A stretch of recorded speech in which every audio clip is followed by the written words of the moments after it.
Well, thank you guys for having me. Yes, Thank you yes. for This joining us. on possibly our last live. Yeah, I Possibly. know.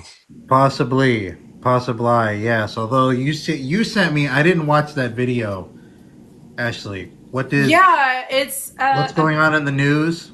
it's a bill that's been introduced in the Senate to give TikTok an extra 272 days. So, I don't know. I think the red note thing kind of scared them because it's now the number one downloaded app in the app stores. So, I think they That's realized that people were not playing. That's so crazy.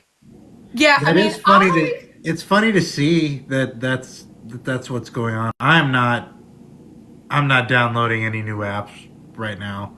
And no. I'm not going to Reels is still before I was on TikTok, I was on YouTube already. So like I'm kind of like feeling a little comfortable going back there. Um I'll never go to Reels cuz Instagram sucks now. Instagram is honestly awful, and Facebook is even worse. Like Facebook is just all AI. That's all it is, and it's a little disturbing just how much people believe. I mean, the gullibleness of Boomers and Gen X is astounding. I They'll just uh believe anything that they see. I officially took the step to, and this is many years in the making, but I officially finally took the step to delete my Facebook today.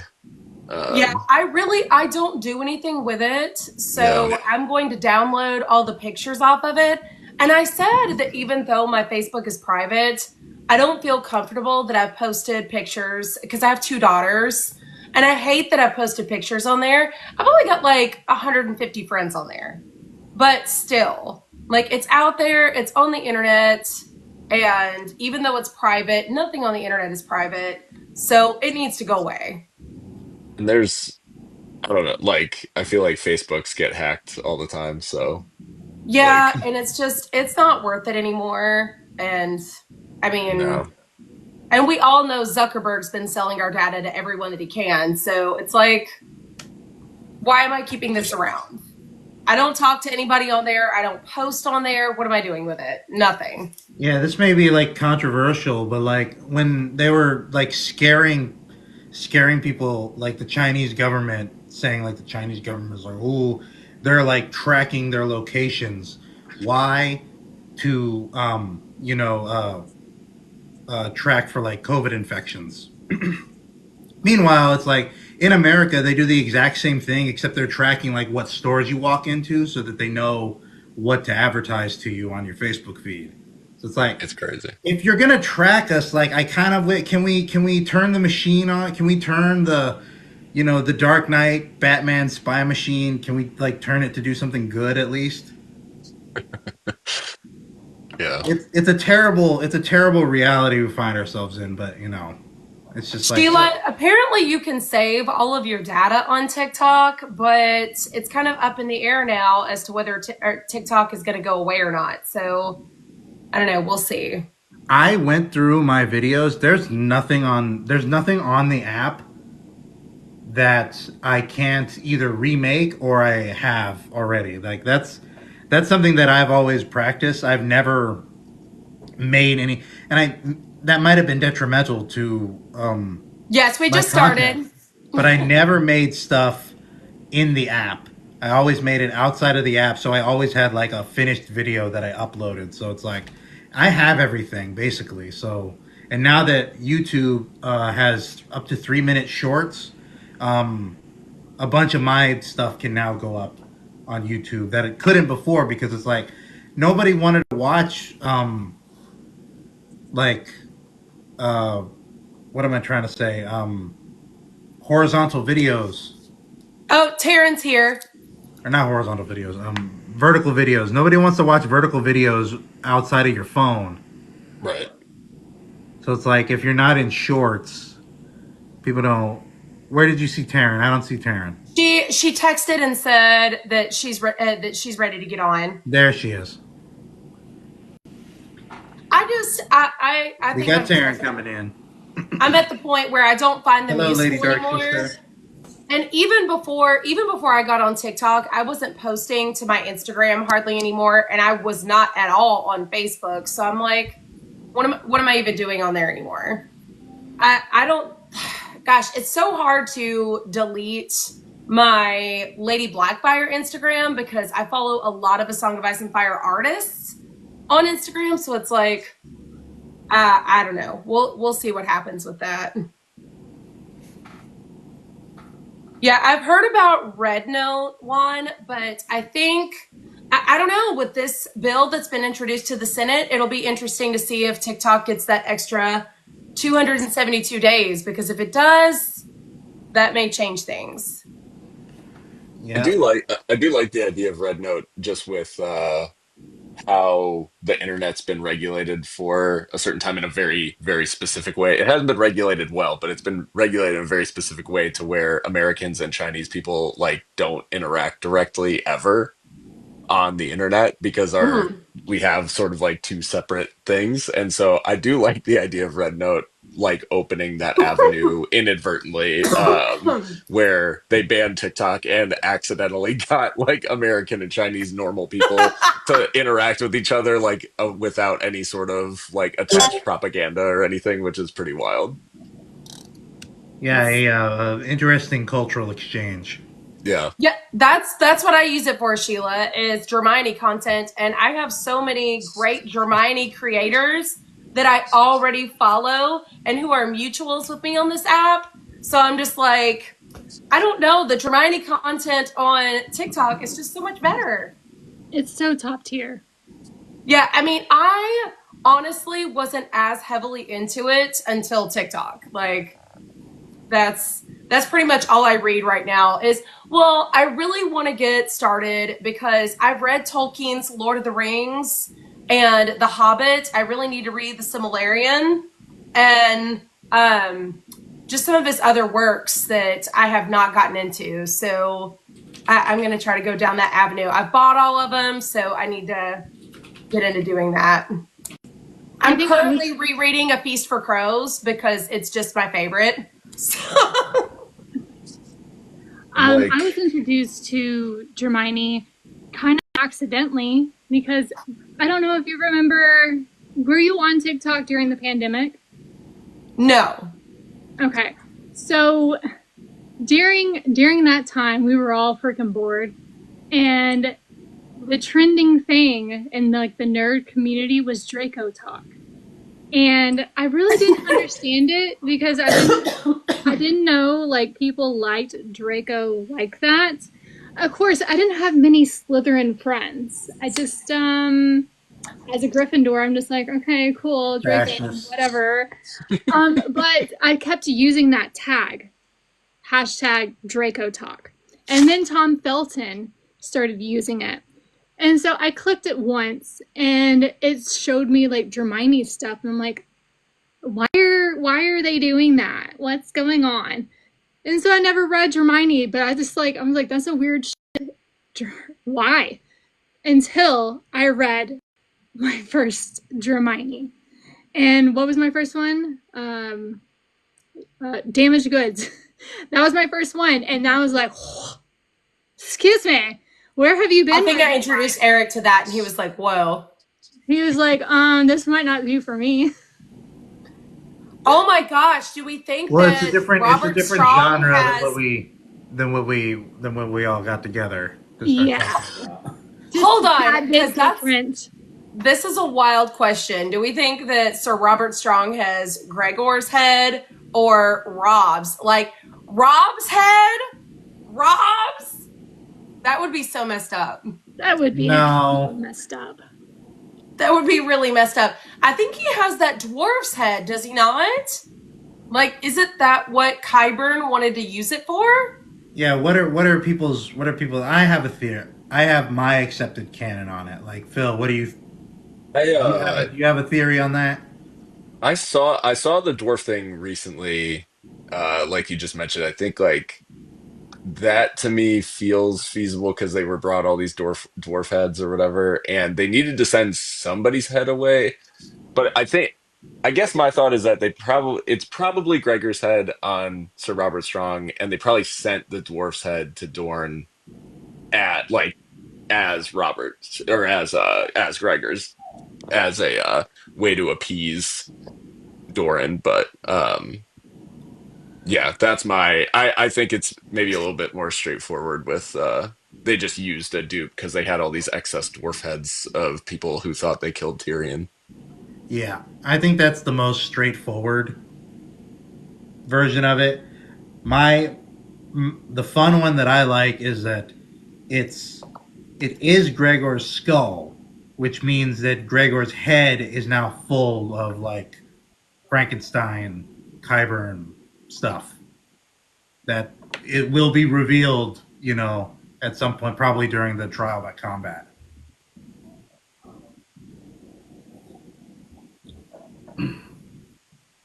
Where did I Ashley go? do I do love between like feast and dance with Robert Strong, Cold Hands, like they do like George starts to explore these like different states of undeath, like obviously continuing on from like Barrack and all these things, but like the science, quote unquote, or magic behind like resurrection, undeath, and like a bunch of different people having access to it is pretty interesting, I think, like because there's no clear cut answer as to like how it works or why. There's a bunch of different ways it works. Um and yeah, between like Cold Hands and Robert Strong, we have like not clear answers about like why exactly it works in those two cases, right? No, exactly, and I like that part of the mystery, but another when you stare at it too much, it starts to look like maybe just even George doesn't know. He hasn't decided yet Yeah. exactly what's going on. But it's I've with other fantasy authors being in the news right now. George has a very like undefined sense of like his magic, and I've always appreciated that a little more. I think it suits his style more. Hmm.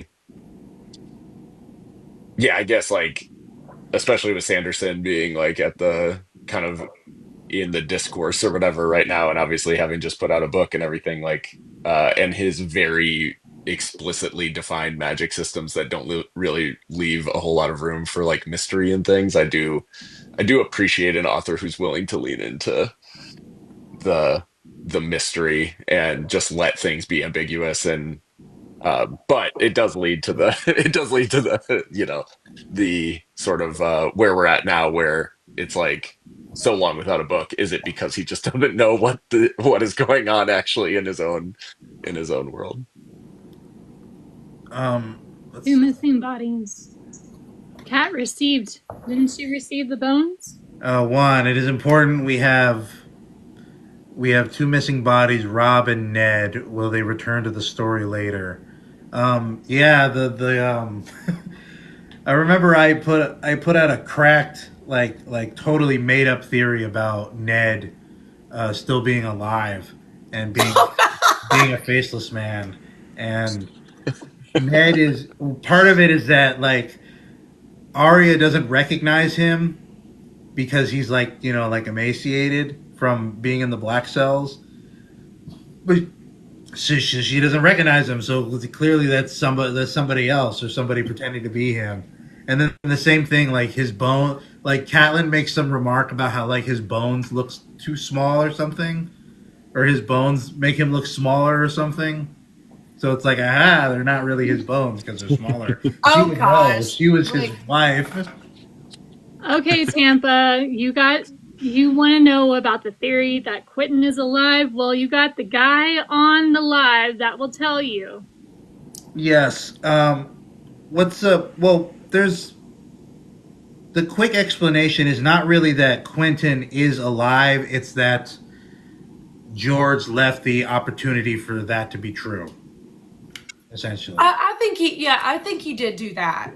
we're at the point like there's text clues that point to Quentin actually being alive and potentially having bonded with Viserion the same way that Nettles bonded with Sheepstealer.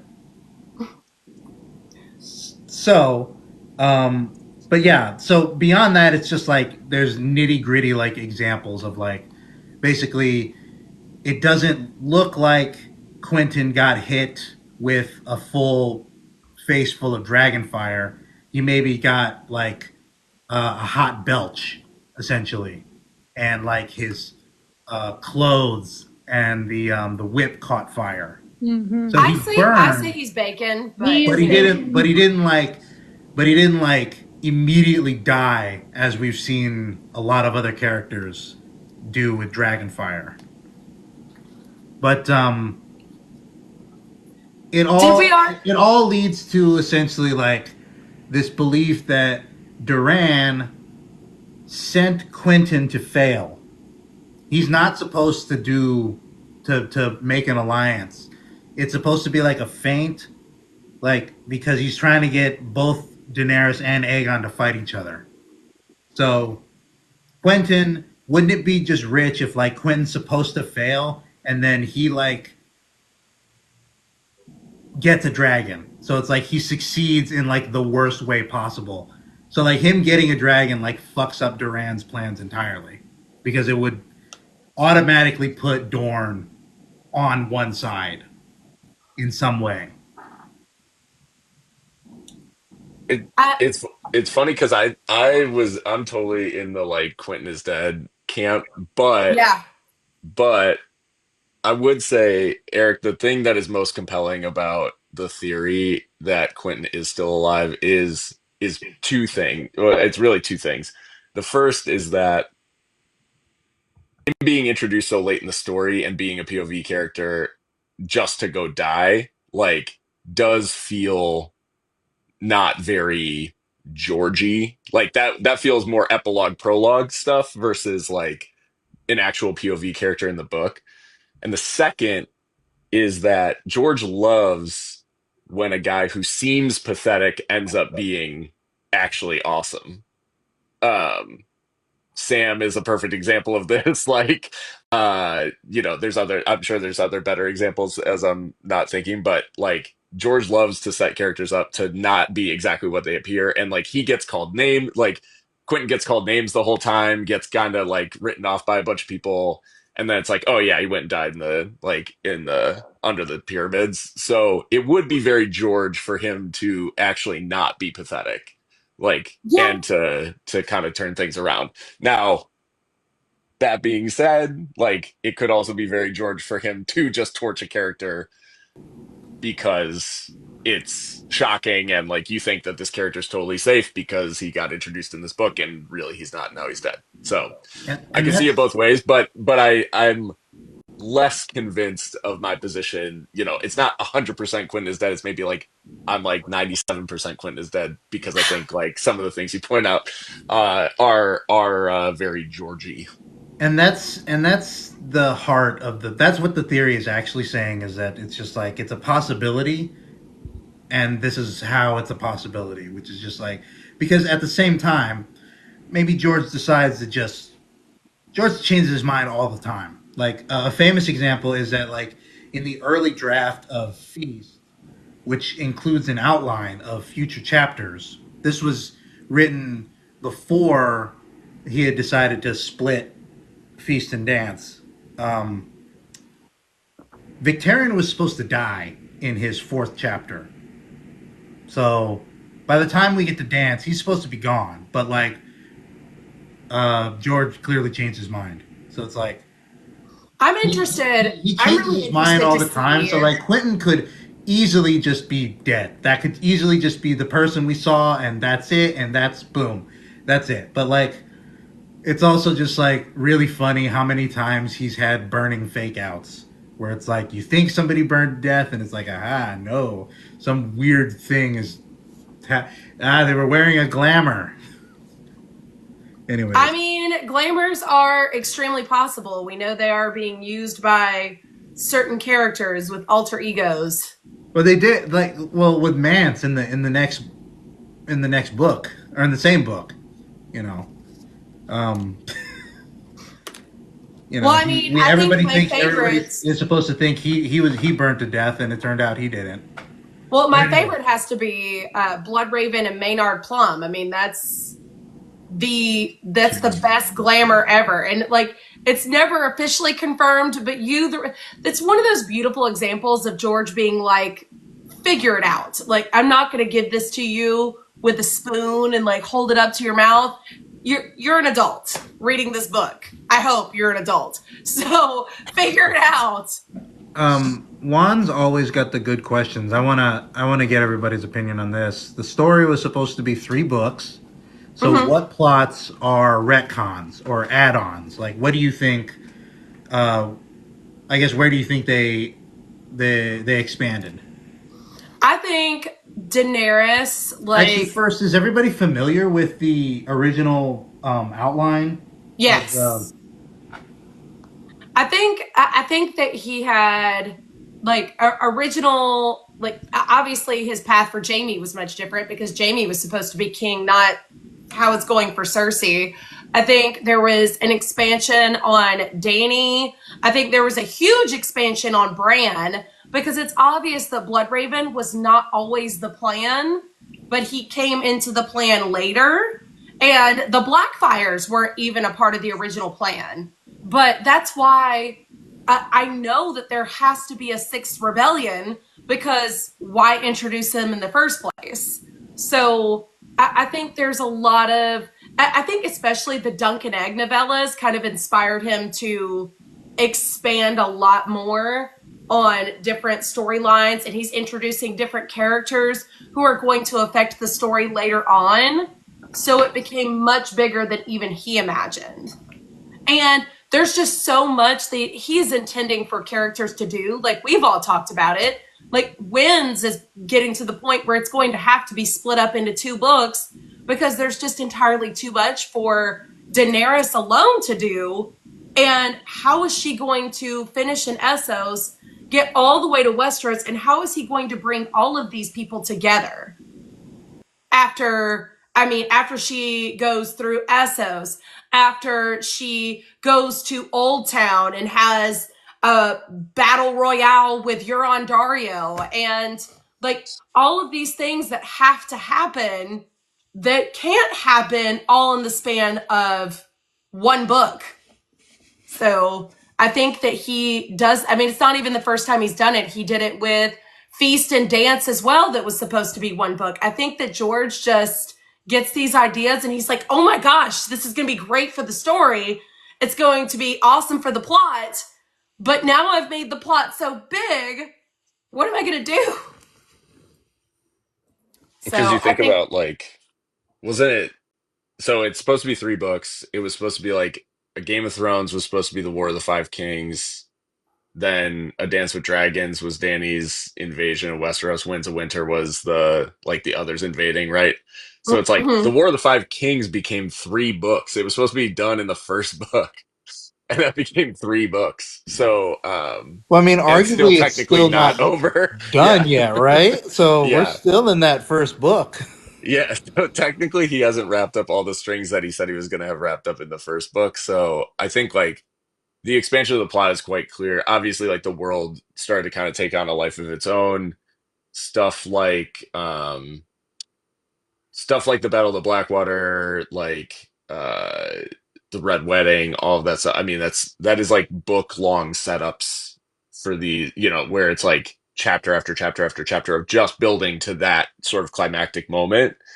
Um and you can't really picture it any other way now that you've like read it that way. I can't imagine like any of those things happening in like just like 20 pages to like set up the red wedding or something like that. I think it's like the strength of the book, and you can almost think of Hey, in a Carly. weird way, there's almost nothing in the plot that isn't retconned in some way, because the initial plot, the initial like the bones are they're all still there, but they're so bare. Like there was Mhm. nothing in that initial outline. Um, and so basically all of the like color that's been added and like the depth and like fleshing out these characters and giving these events like room to breathe is almost all like against his sort of original plan. Yeah. Tampa Bay Rum. Victarion was originally supposed to die. That's what he said, not Tyrion. But Carly, we're discussing how George has kind of gotten away from himself and how it was originally supposed to be 3, and now it's technically supposed to be 7, but really it's probably going to be more like 10. And the way he's going. Yeah, he really I don't know, it expanded just quite a bit in Storm, definitely, because it seemed like he was trying to wrap a lot of stuff up in Clash, but then Storm just like, and it's so crazy that like Storm, is when he started writing very long as compared to like Game of Thrones and Clash of Kings, but yet he wrote that book in like I think less than 2 years, and meanwhile we got to wait 11 years total for Feast and Dance. Um, Wait, is that how long it was? 2000 to yeah, Yeah. 11 years. And then now another third. Let's not think about it, but a while, a few years. But actually, this is random. But did people see this? I had to look up who the name. It's Larry Correia, Correia wrote a dedication to George R. R. Martin in his new book. Did y'all see this? No. Okay, I wish I had the graphic. I could put it. I don't have it on my phone, but they put a little inscription in here on their. I think it's their 6th book in the series that says to George R. R. Martin. See, it's not that hard. Like, oh my gosh, I had no idea. And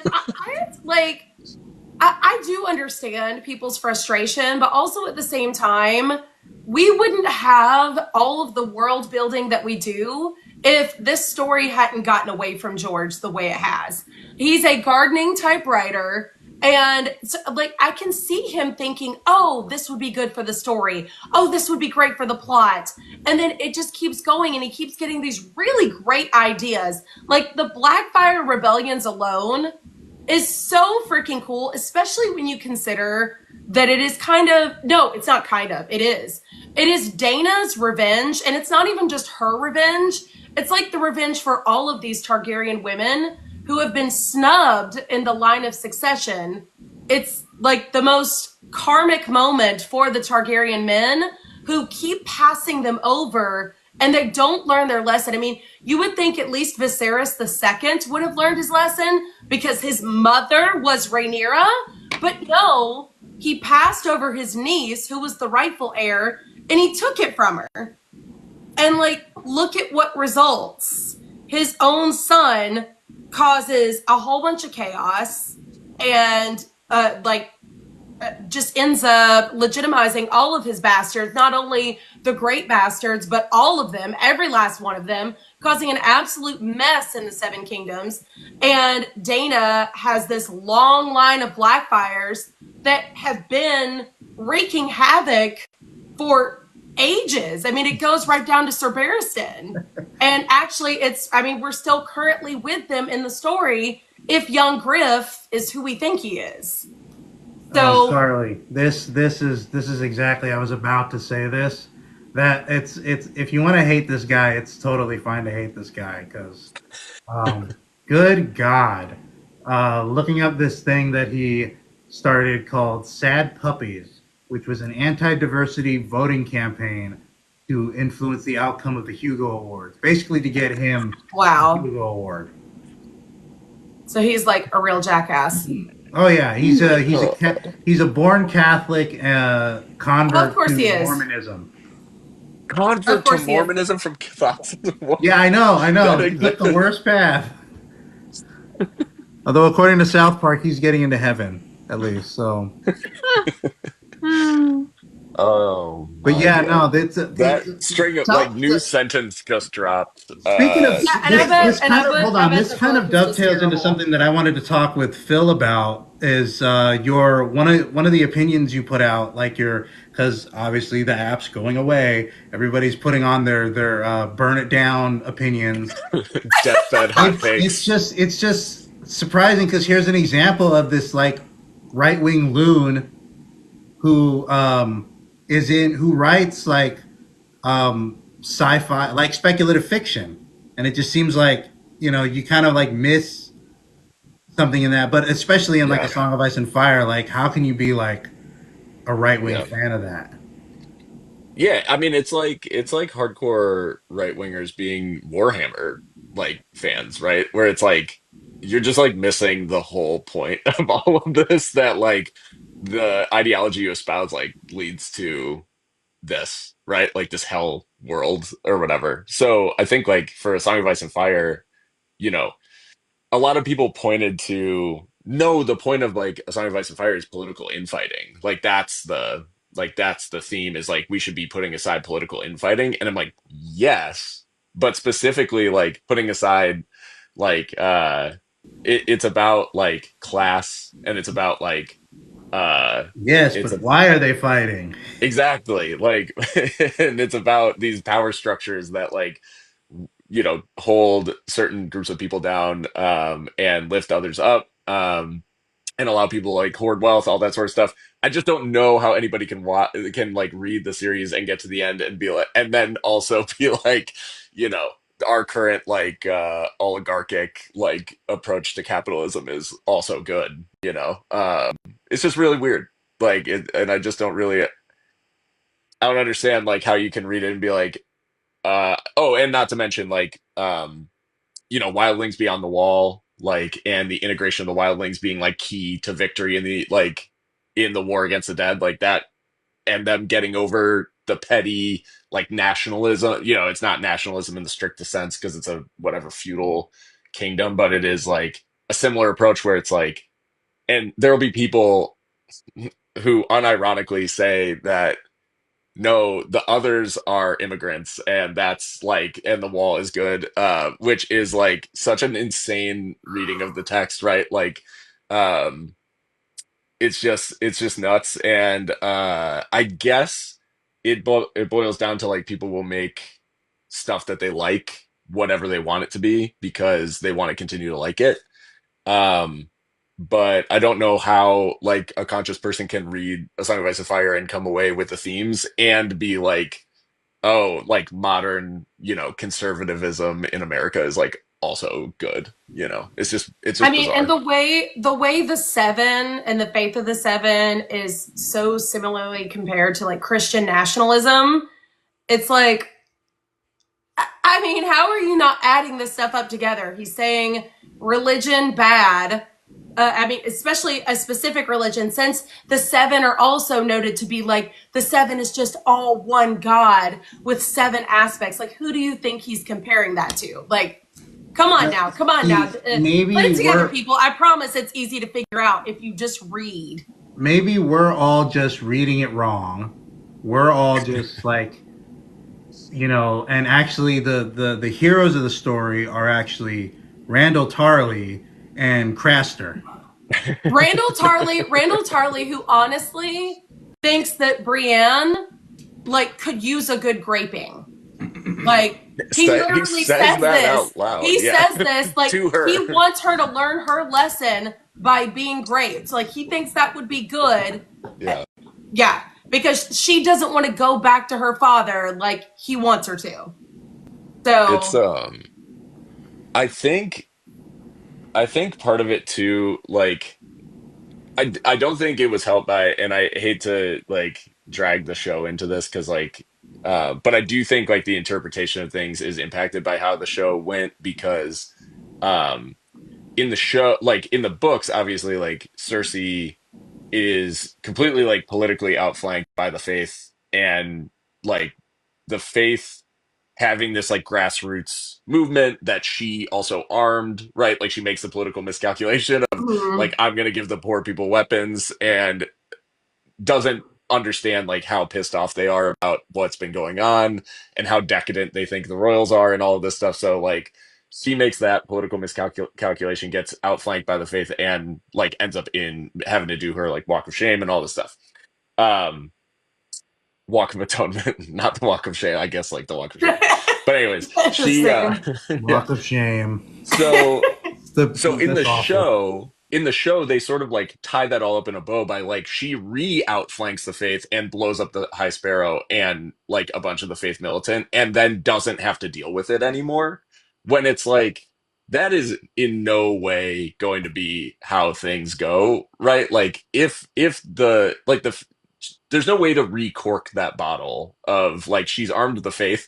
That's a problem that's gonna exist like for whoever is in Westeros. Like they're gonna have to work with the High Sparrow, work with the faith militant, and try to bring them back under like Well, under the law. But yeah, the irony of the fact that Tyrion had the caches of wildfire removed from the sept. So when Cersei and Jon Con go ballistic and burn it all down, that's going to be the only thing left standing. So if the High Sparrow, which he likely will be, is inside the sept, that is the only place that's not going to burn.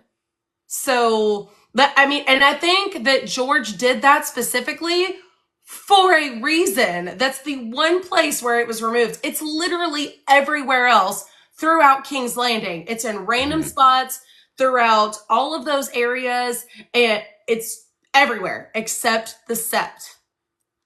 So obviously that is done for a specific reason, but I guess Dane and David just forgot. Or they didn't care. She should have read about Magor. Remember your history. Yeah, that's actually one of the funniest, to me at least, lines in the scene when she's meeting with the High Sparrow for the first time. Is he's like bringing this up, and she's not understanding like the implications of everything, and he's just bringing up like well, we can't defend ourselves because we're not allowed to arm. Magor's law has made it illegal, and she's like, well, he's not king now, and she's like, what is, and it's like the little parenthetical is like, what does she care what Magor thought 300 years ago? It's like, Cersei, good God, please just think about it for a little bit. Literally undoing one of the few things that Magor did that was actually the correct thing. Yeah, think about why the guy named Magor the Cruel had to make a law to disarm them completely. Yeah. Like, and they even you guys for like 10 minutes that it's my bedtime. I've been on mute, so y'all couldn't hear me. I'm like, why are they ignoring me? I've been on mute. That's why. I also wanted to say this is one of my Christmas presents. I got the trade back size of the new covers, and I love them so much, and it was a pleasure being on with y'all. I hope this is not our last live. I want to be able to be on longer and not be half asleep, but I love you all. It was great to be on live with you, Damon. I hope we do it one more time before hope so. It's over, but I hope y'all have a good night, and I love you all. Love you. Later. Yeah, bye-bye. Yeah. Sorry. Juan, you had said the death of the dragons equals misogyny and that it harmed Targaryen women the most. I mean, yeah. So that goes back to what I was saying about Dana literally birthing her revenge, because it's kind of like you can only do that so many times before it really comes back to haunt you. And that's like the Blackfires are nothing if not a punishment. And they continued to be a punishment over and over and over again. Let's see. Cersei did with Bronn what Tyrion did. She'd be mocked first. Yeah, like, I don't think people really understand, Carly, when I am talking about where Cersei experiences so much misogyny and so much crap, like throughout her life from start to all the way to where we're at now. I mean, they think that I'm justifying her choices and the things that she does. I'm not trying to justify any of the things that Cersei does because it's really awful. I mean, she gets mad at her maid and gives her over to Qyburn, and he like tortures the poor girl. So and does who knows what to her. So no, it's not right what Cersei is doing, and it's not me making excuses for her, but it's like you have to understand it from Cersei's perspective, the things that she's experienced. And I mean, with all of the things that Robert did, with all of the problems that he caused, and all of the illegitimate children that he has all over the place, and yet he didn't have to walk naked before King's Landing. I mean, and her main crime is supposedly that she had an affair on a man who was actively cheating on her with everybody. So that's, I don't know. And from the very beginning, where she talks about how, like, being born a girl, like, she didn't realize that there were distinct differences between her and Jaime until she started going through puberty. And then all of a sudden, it was she had to go and learn knitting. And Jaime got to go do whatever he wanted. He got to go play knights. He got to learn how to be a swordsman. He got to become more and more educated and just have the world at his feet. And she doesn't, even though she's older than him, because she's a woman.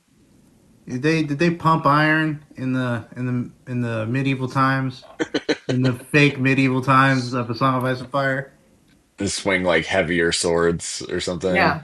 Okay, yeah, they probably Um, like strap like stuff to, weighted yeah, swords. weights. Yeah, I mean um, that's my thing too, Juan, is I think that Cersei never had a chance. And I think it's also the differences in which you respond to your trauma. Because obviously Daenerys, we see, goes through a lot of similar traumas that Cersei does in a much more harsh way. And I mean, some of it is at the hands of her own brother later on. And so we definitely see that she has more right to have a lot more grief than even Cersei does.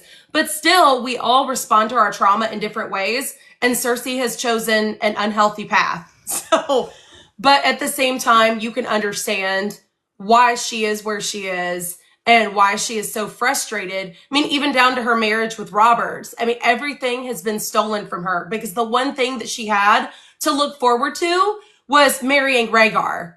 And that was stolen from her. And then she gets stuck with the man who literally killed him. And then on top of that, Robert is horrible to her.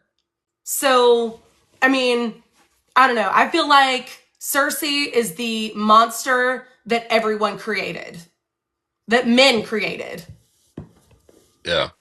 Yeah, I think to Carly and Juan's point, like Cersei, I think there's a big difference between admitting that Cersei, because obviously Cersei is deeply flawed, as is every other character in this story. Like everybody is carrying like all kinds of character flaws and things, and her decision making is not good. But I think there's a big difference between people being like, "Oh, Cersei's like an idiot and incompetent" or something like that, and saying like, "Oh, Cersei is trying to emulate her father, right? And is trying to like live up to this legacy when he never gave her the tools to actually do that, right? Mm-hmm.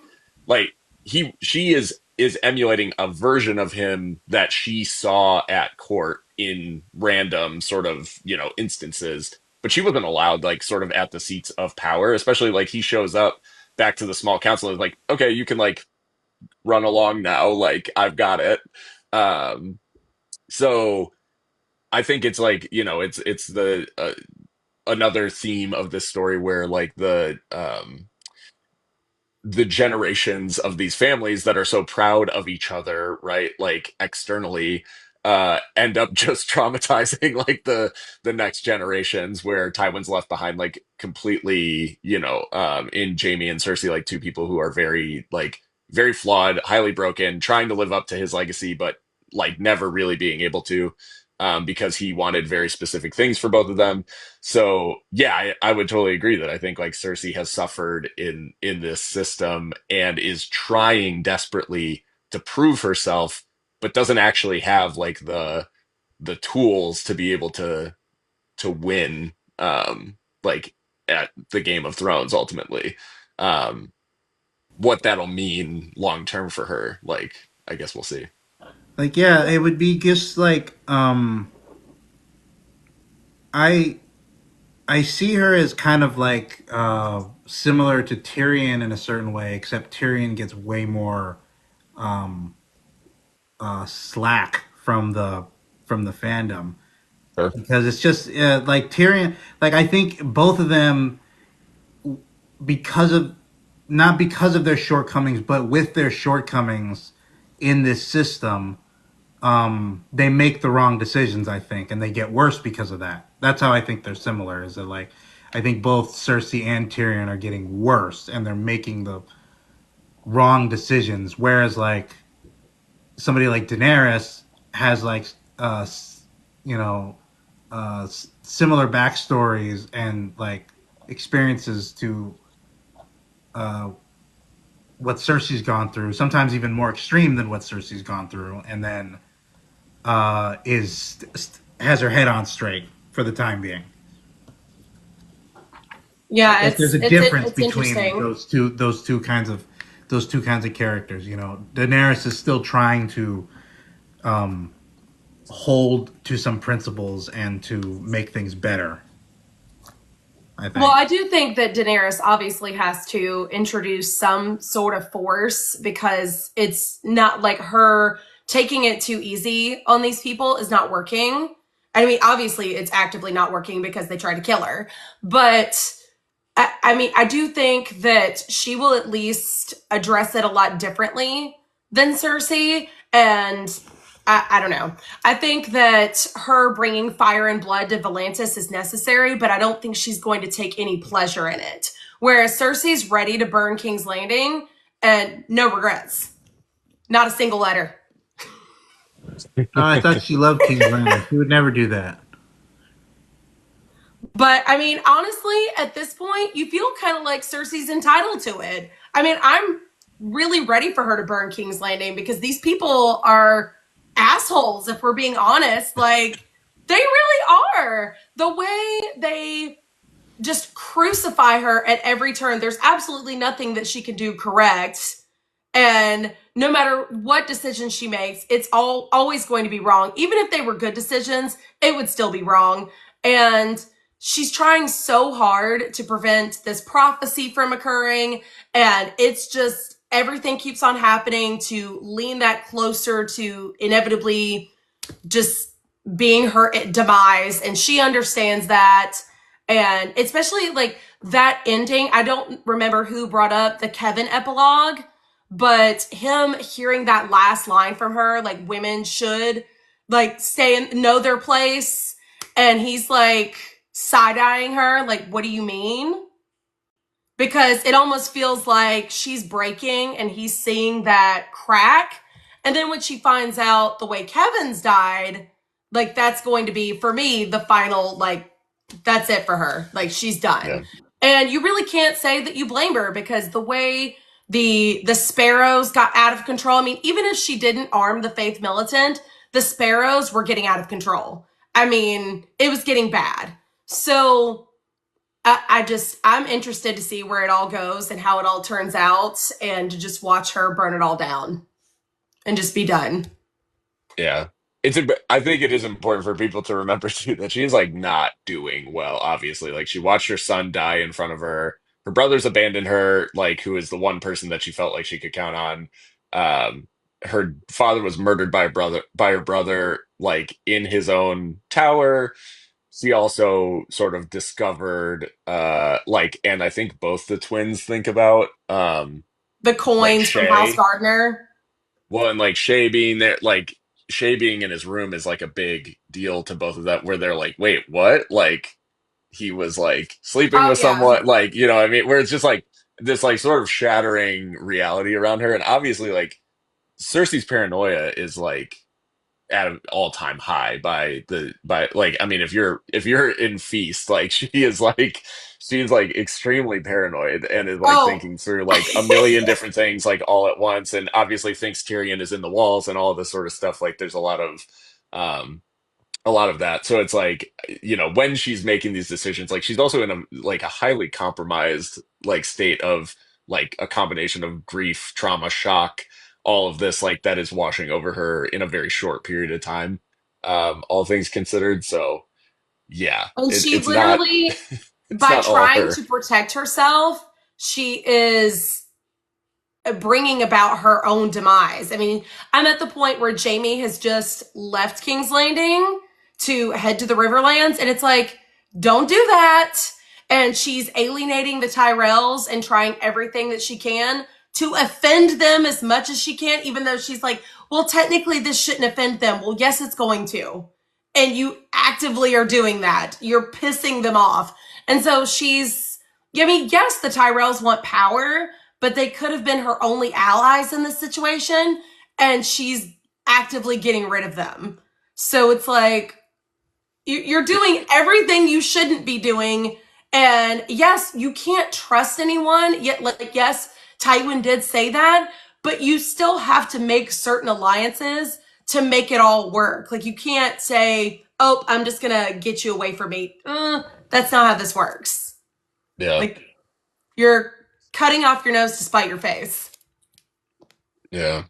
And shout out those chapters, like, because I'm in dance right now, but so I like just reread A Feast for Crows like not that long ago, and Kevin's interactions with Cersei and Jamie before he leaves for Derry are cold as ice. Like they're so good. Mhm. They're some of the like because he just completely catches Cersei off guard, and it makes total sense like what he says in terms of like um, he hasn't been able to be at home, and like his sons are now like his son is taking over a castle, and his other son is dead, I think, like or he had a son killed like in the war. Mhm. Um, so, anyways, like, but then that interaction with Jamie, where he basically implies that he knows like like what went on with him and Cersei or whatever, and is Yeah. like kind of Oh, I holding that love over his head. It's Jamie's like, inner monologue. She's been effing Lancel, Osmond Kettleblack, yeah, and Moon Boy for all I know. And it's so repetitive and it's yeah. so good. And like he keeps repeating it to himself, even as he like thinks that she's really beautiful. He's like, but she's been messing with Lancel, Osmond Kettleblack, and Moon Boy for all I know. Yeah. No, And it's it's just Tyrion it's Tyrion like hanging great. out in the back of Jamie's head, basically, like just tormenting him for uh weeks on end, months, whatever, like is it's such a I mean, it's fitting, plus like it starts to sow that doubt of because I think it's shown in a handful of scenes that um Cersei's interactions with Jamie are not very uh they're pretty selfish, like most Mhm. often. They're like he obviously has the one interaction that is very selfish, but his not as selfish as they made it on the show. But Cersei treats him as kind of like is very like hot and cold with him in terms of like if he's doing exactly what she wants, then they're cool. But the second he like offers any sort of resistance to like her plans or schemes or whatever, um, she just completely cuts him out, like ices him out, and is like, "Well, then Well, go be a Kingsguard, then like get lost." she's Um, under the impression that they're the same person yeah, and that there's like and that's the only reason why she has any sort of love for him is she believes that they're the same, that they think the same, that they are the same, and they are in fact so different. Cersei is literally Eris come again, even though they're not related. That is not me saying that they are related. They are not in Secret fact Targaryen. related. It is George playing on the irony of it all, that Cersei is so much like Eris, who was very close to Tywin at one point, and that madness, the whole concept of Targaryen madness, is not a thing Yeah, because it's the monarchy itself. Like anybody could be in charge, and no matter whose line or whose house or whoever is in charge, at some point in time, you're going to get an Eris, you're going to get a Cersei, you're going to get a madman or woman. Like it does not matter. At some point in time, you're going to get somebody who's just like that because this stuff it just doesn't work. So, oh, hold on. It's my favorite quote was that Tywin did not in fact shit gold. Yeah. It's odd that Cersei wants to rule when Rhaenyra had dragons and even she couldn't. I don't think that registers with her, or that she even cares. She probably thinks that Rhaenyra was just incompetent, and because she looks at other women as being inferior to her. Like, she, of course, could do a better job because she's Tywin with teats.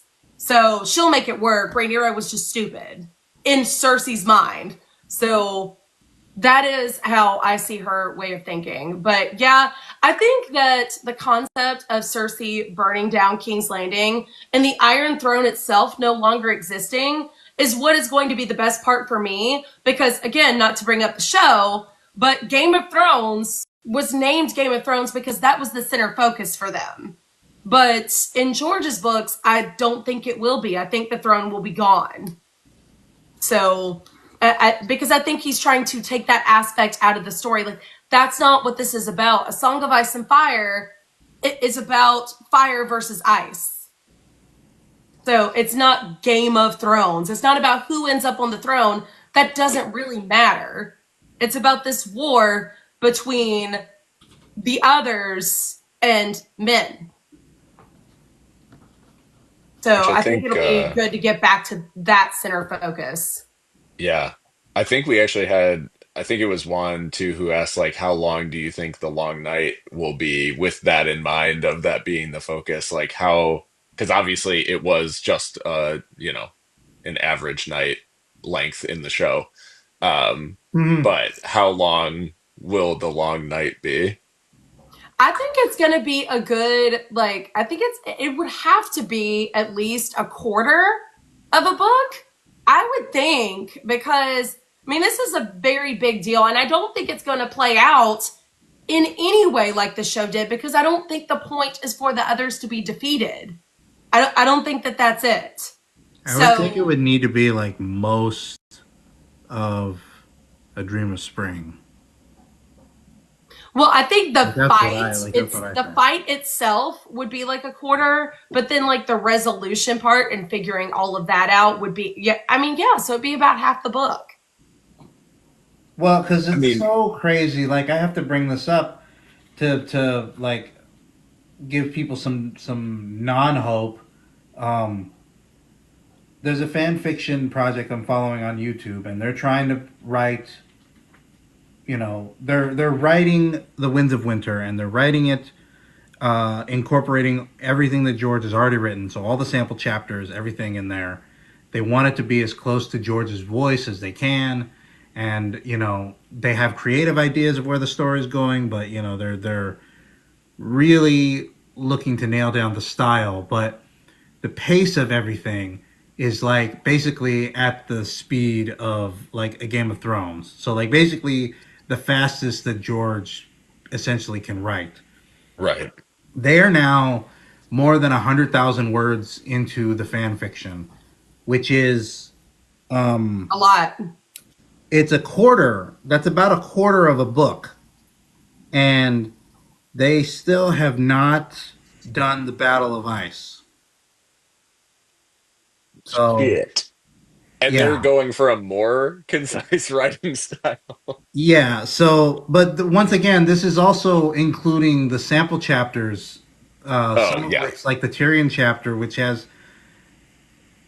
kind of nothing happening. So it's like, it's kind of funny to see their take on like, Tyrion has this chapter where he like has Syvass. He plays like Syvass, and then like they talk about contracts more. And then in the next chapter, the fanfic chapter, they walk over to the Beastmaster. He gets chased by a direwolf. They get on chariots and they ride towards the gates of Marine, and they make it into the city. So it's like, let's get going, let's go, so that we don't spend any more chapters on the Battle of Fire. But yeah, they haven't done anything with the Battle of Ice yet. They've done the Battle of Blood, the Battle of Steel, and the Battle of Fire. They finished all those. They haven't done the Battle of Ice. But if George was riding at breakneck speed, he'd be a quarter of the way through the Winds of Winter, and he is barely paying off the action set pieces that he set up in A Dance of Dragons. That were supposed to be in that book. Yes, Yeah, the yeah, climax yeah. of that book is a quarter of the Winds of Winter Right. if he writes as fast as possible. So it's like, Yeah, George, it's I really don't wild. know how you conceptualize what a novel is, but like just put them in multiple volumes, man. Just split them up. Yeah, Write yeah. as much as you need to. Yeah, I think he really just wanted it to be 7 books so it could be perfect. Because he's like, oh, 7. We're like doing all these things in 7s. So it's going to be great if it's in 7. If nobody really cares. It's going to be fine if it's 8, 9, or 10 books. Like, if you've got to do it that way, that's okay. No, nobody's going to care. On the long night thing, where geographically, like how far south do you think the Army of the Dead makes, like where do they get stopped for your money? Like where are they, where's the like final battle? Harrenhal. I go It's back gotta and be, forth right? on it because Daenerys pictures herself in, well, first she dreams it's like Rhaegar at the Trident, and then it's Hmm. her. And I'm wondering, is that the Sixth Rebellion? Or is it the Battle of Ice and Fire? Like, it could be either one. Yeah, I think it's the. It would line up with it being Harrenhal. For one thing, that's in the center of the map, and it's a Hmm. thing about like uh, I think it would have to do with like Daenerys like basically undoing what Aegon did there or something like There's, that. But then also there's yeah, like the God's Eye close right, by, which would tie into like something that Bran could do. right, There's so many things in like Sansa's story which show that maybe they're going to Harrenhal. right. Um, Which, I mean, yeah, honestly, it just feels right. It feels like they're gonna make just it past Winterfell. just kind of a side Yes. note, because my Adderall is starting to wear off, so my ADHD is starting to come out. Just like mentioning Sansa, her chapters in Feast, man, like she's such a hated on character. And I think, honestly, I really think that Bran and Sansa are hated on as much as they are is because of the show. People keep the show in mind and they don't understand that like the book characters are completely different. Like, I saw somebody make a video today about how they had to like get through Bran's chapters. And I'm like, yeah, maybe some of Bran's earlier chapters, but as he's getting further away from Winterfell, his chapters are getting better and better and more interesting, and I can't put them down. Like, his Nightfort chapter alone is one of those chapters that I can't put down, and I love it. And I think that they are very hated on characters because people keep the show in mind too much, and they don't remember that these characters are not anything like their show counterparts. They're so different. And like Sansa as Elaine, I love her, and she's so intelligent, and I really cannot wait to see what her next move is, because I think there's so much potential to go down with that character. And obviously, she's on kind of a darker trajectory, which I think all the Stark children are at this point. But I want to see where that takes her. And I don't think it's going to take her to feud with Daenerys. Spoiler alert. Well, people get upset at these child characters when they act like children. Mhm. You know, like people get really like they just treat Sansa as like being like an actual like traitor, I guess, to her family. But it's like she's She how was old is she 12. really? She's not even she's barely a teenager, you know. So it's like Yeah. And she was a hostage. Like and a she was hostage. legit a So it's like hostage. so it's just one of those things. Like people either want to forget that so that they could just be mad at her.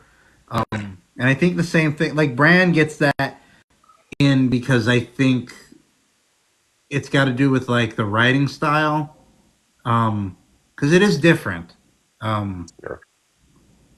It but is it's on slower. purpose. I Like will say George his does that. earlier Like chapters are slower starting out, he but write, but as he you get writes. further along, it gets good. It's very hard to to mimic um, Brand's chapters because he it's a specific style because it's like weirdly poetic but also very simple. And it's unlike say Catelyn, Mhm. which is very like uh, it flows a lot. It's very I don't know. I wouldn't call it Oh, flowery, Cat's my girl. but it's just Always. it's like very generic, like George's like kind of generic kind of voice the way he writes. Yeah. Yeah. I yeah, I I got triggered this week because I swear like I'm just seeing like more and more people talking about A Song of Ice and Fire who this is like a very old thing in the fandom, right? Hating on certain POVs. That's like you could go back, I'm sure, to like whatever Westeros.org and frickin' Red like you could read Reddit threads that are like 14 years old or Yeah. whatever about hating someone hating on a certain POV.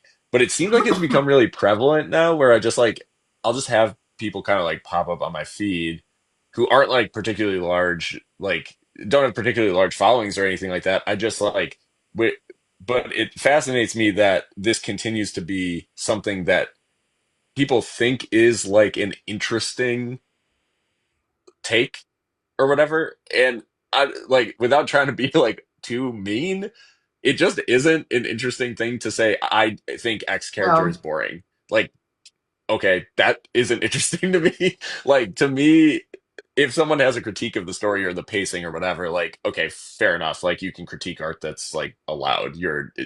Not stuff's not perfect. You can talk about like what you like, don't like, if you didn't think something was in character, all that sort of stuff. But for the chapters in A Song of Ice and Fire, like if you're reading them for like what they actually are. Like if you're reading them for what exactly happens in the chapter, just what the characters do, and you're not reading like the fact that I mean, one of the things that I love about A Song of Ice and Fire, like that I just like was thinking about today, I was as I was reading some dance chapters, is like um one of the great things about the series is the fact that George constantly has his characters thinking about what is going to happen next that will likely never happen, right? Like he Mhm. constantly has them hoping about the next thing of like, okay, and then like if this happens, then this will happen, and then this will happen, and everything will be fine.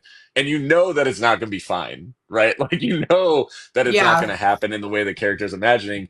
But when you get those moments and you like are actually occupying the head of the character, and you're not just looking at, okay, Sansa did this, then went here, then went there, then went there. It's like, okay, cool. I don't care about this character, right? Whereas like you're getting the Sansa like having to play as Elaine Stone and having to like keep her identity, like basically give away her identity in a similar way to her sister, who is giving away her identity in a more like real way with the faceless men and all that sort of stuff. Like there's all these parallels. There's all this like emotion tied to lost family and her having to like navigate this new dynamic with Littlefinger, who she knows is trying to like is up to something, but like isn't, but has to play the game because he's essentially holding her hostage now. Um, and you care deeply because you've gotten all their thoughts, and not just because you got told, okay, they did this, then they did this, then they did this, because like that wouldn't be a very compelling story, like if it was just this is all the things the characters did. Yeah, Yeah. I don't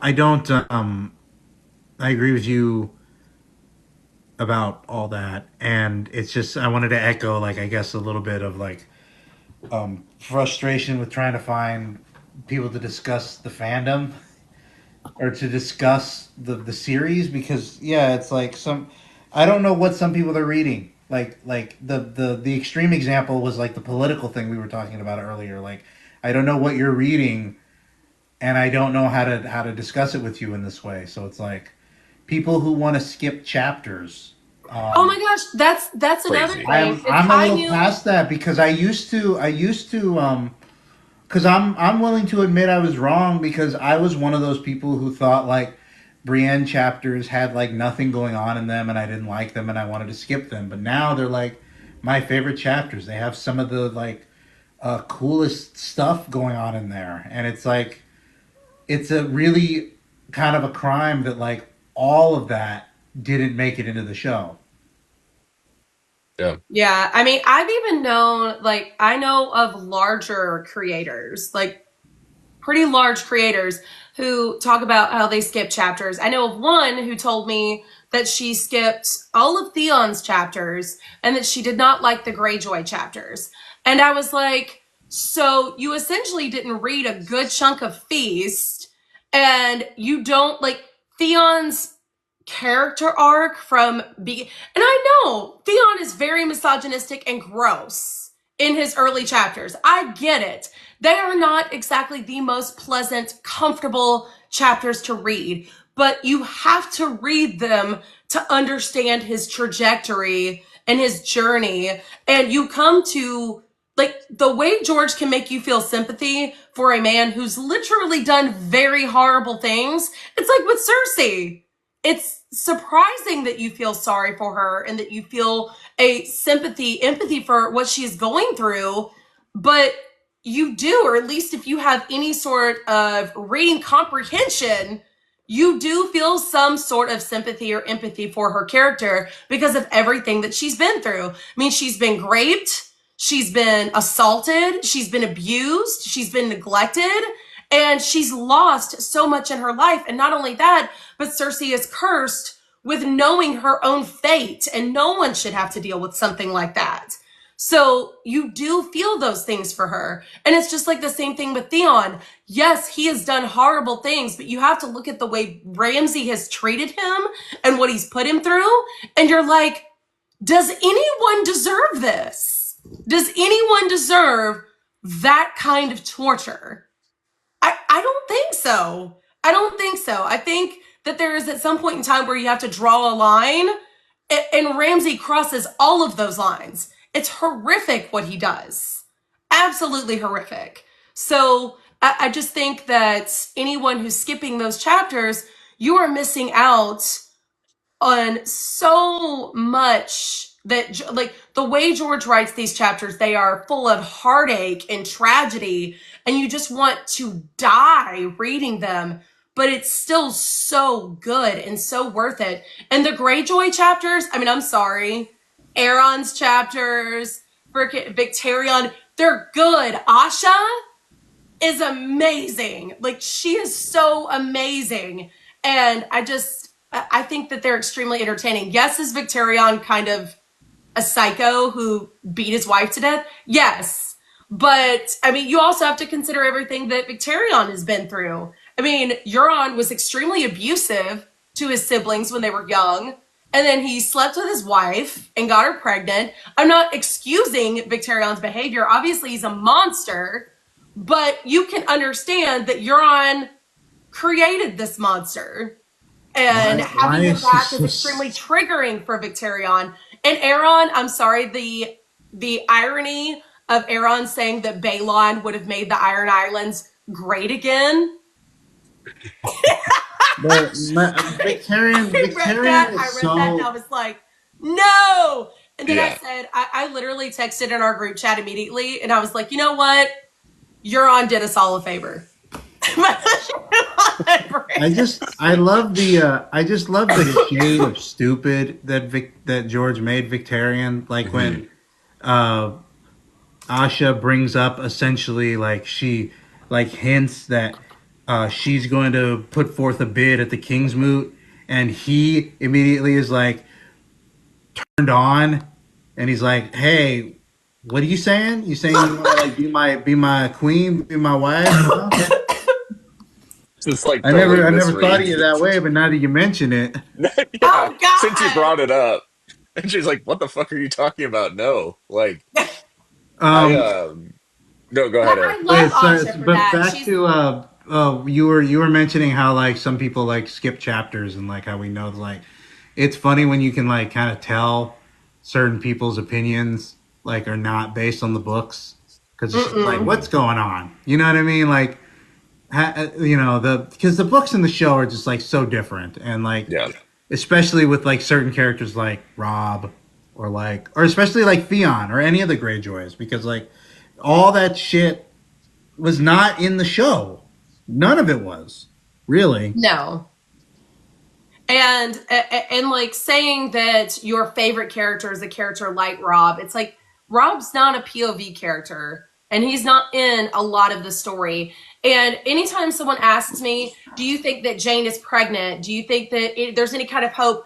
No, Rob's story was meant to end where it did. And as sad as that is, because I mean, it's really heartbreaking when you think about the fact that he died twice. I mean, once as himself, and then the second time as Grey Wind. Like, it's heartbreaking and tragic, but also necessary to the story. So unfortunately, that's just what it is. Rob's story ended there, and I think the tragedy of it all is that he was entirely too young to take on what he was doing. And his biggest mistake, the biggest failure, was something that was kind of out of his control, the whole King in the North thing, because before he knew it, everybody was chanting it and it got out of hand. He should not have accepted it, but it kind of got away from him. And being a teenage boy, he was just like, yeah, King in the North. Okay, King in the North. And I mean, he's fresh off the tragedy of losing his father. He's gone through so much in his life already. There's so much, like, emotions are running so high. And he's got all of these like big tough Northmen saying, "Yeah, King of the North," and he's like, "Yes," and that was literally his fatal mistake.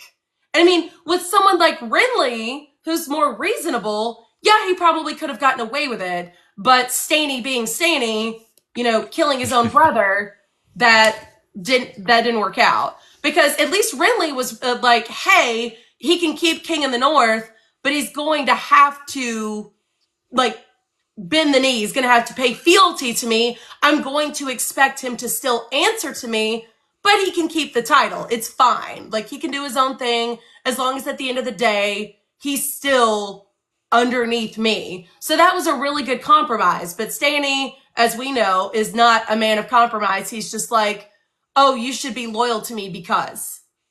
I'll probably be because of the comment you left on my video earlier, I probably will do a Westeros like Red Pill podcast justifying Stannis's like murder of Renly. So I mean, I think but I think like I think too one of the things about this fandom is people often like have trouble sort of separating out the fact that you don't have like these characters are not good people. mhm, Like there are characters who are good people, right? Like Brienne is probably one of the few. Jamie's on his like whole journey of trying to like redeem himself and be a good person. Um, but Davos. like yeah, Davos. Davos is pure. Yes. Catelyn is probably good, even though like she is obviously like she doesn't like she lets She's good. She has her faults. she has her flaws. Yeah, her flaws. I mean, she is at the end of the day like a mother who thinks her family is being killed like one by one and is trying to like piece it back together. So, anyways, like there's very few like truly like good characters because they all do bad stuff. Um, and I think people conflate like liking or rooting for a character with like basically like writing off everything they've ever done, where it's like, you know, I can enjoy the chapter of a person that I think is a total piece of shit, right? Like, Yeah. like I love some of the POVs. I do not like those characters at all as people. Um, Victarion's a great example where it's like Yeah. I enjoy the POV of Victarion for the reasons that Eric was saying of like Victarion is everything is passing him by. Like he has Yeah. no clue what is going on. Yeah. The chapters in the when they take over the Shield Isles of the at the mouth of the Mander or whatever, they do that they pull off this like surprise raid and he like Euron is like talking all this stuff of like how you know we're gonna like take over the whole continent and I'm gonna like do all this crazy stuff and Can we fly? Like, do we know if yeah, we can fly unless we jump? And then it, Victarion's just like, And Victarion's like, well, at least I've got my like very loyal captains here who are like always gonna fight for me. And then Euron is like, I have named 4 new lords of the Shield Isles, and it's Victarion's like 4 captains, like who he names like as the lords of the Shield Isles. He's just completely undercut Victarion. Like all of the captains that were loyal to him for being like members of the Iron Fleet and everything like that are now lords of these like they have land to rule. They have no loyalty to Victorian whatsoever anymore because Euron's just given them like so he gets like complete and he's like, wait, what's going on? Like in the dinner, it's so funny to read back because it's like he just has no clue that he's like, I didn't really think about, the fact that he would do that. And I mean, so that's why when people say that they're like, "Oh, well, if Euron is Dario, then why would he bother sending Victarion to get Daenerys?" And it's like, do you think that Euron is sending Victarion to actually do that? Do you think he's intending his brother, who he has hurt in every way he possibly can, to do him any favors?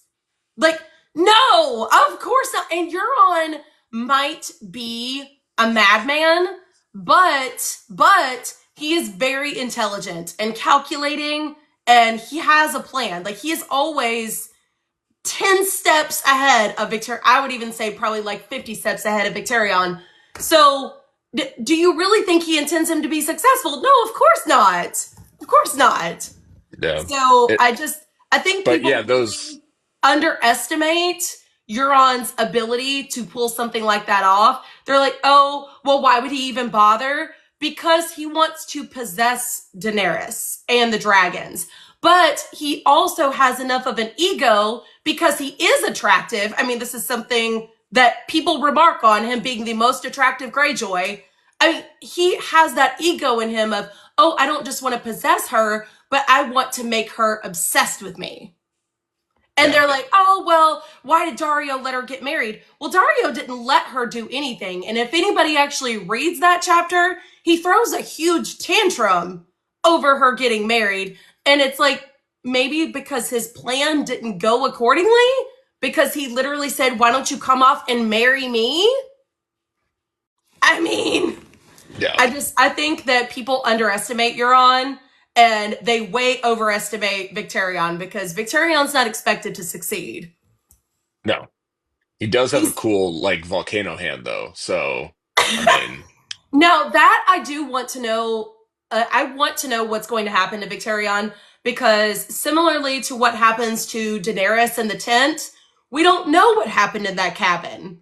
right. So anything could be possible at this point with Victarion's character. I really want to see Do where it y'all goes and how it plays out. do y'all put any stock in the what's it called? I guess like voice change in that chapter.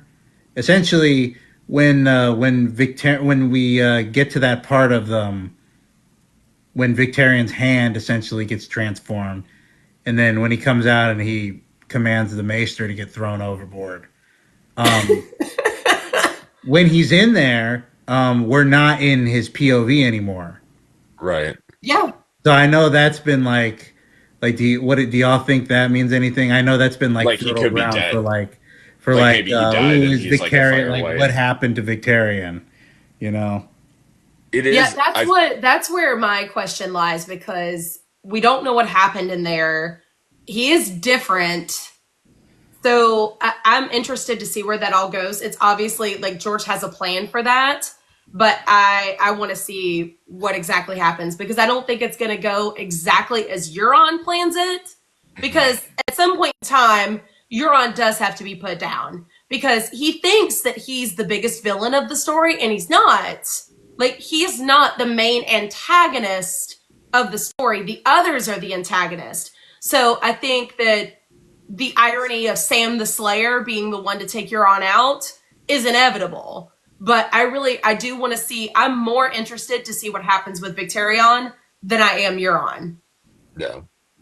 Because something happened in that cabin. We don't know exactly what it was. So how has he changed? Is he even Victarion anymore? Is Victarion home anymore? What's the deal? You start with the tinfoil, like he's being warged by somebody. He's Bloodraven is warging Victarion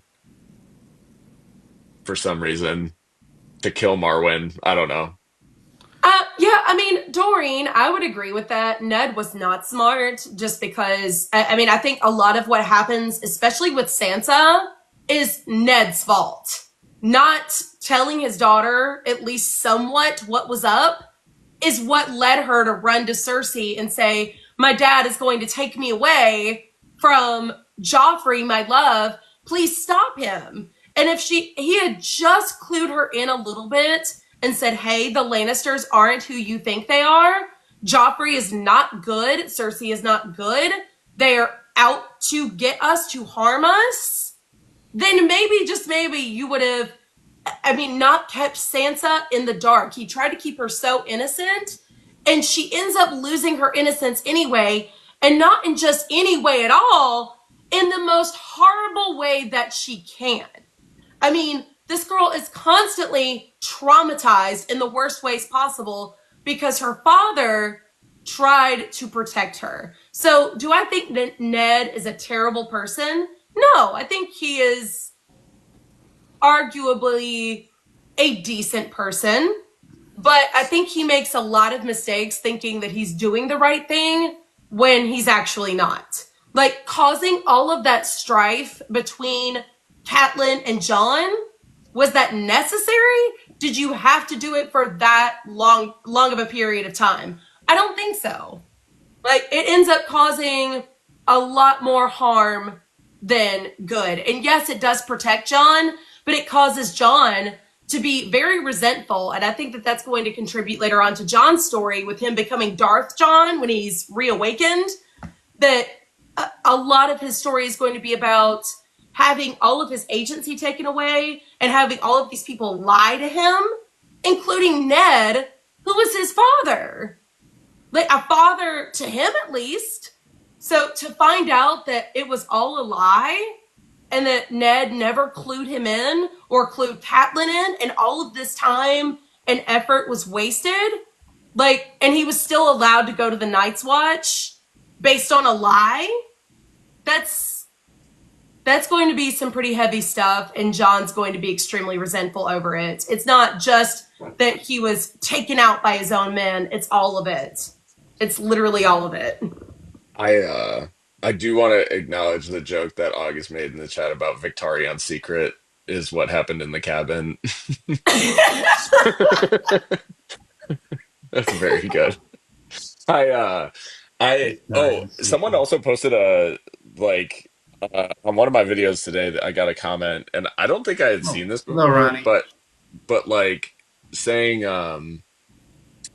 that their hot take was that John is John's given name after John Connington, and Rhaegar actually named John, and he doesn't have a Targaryen name.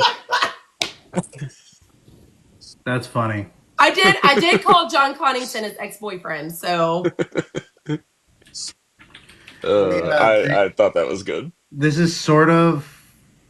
Hold on, I gotta find the. They made a what's it called?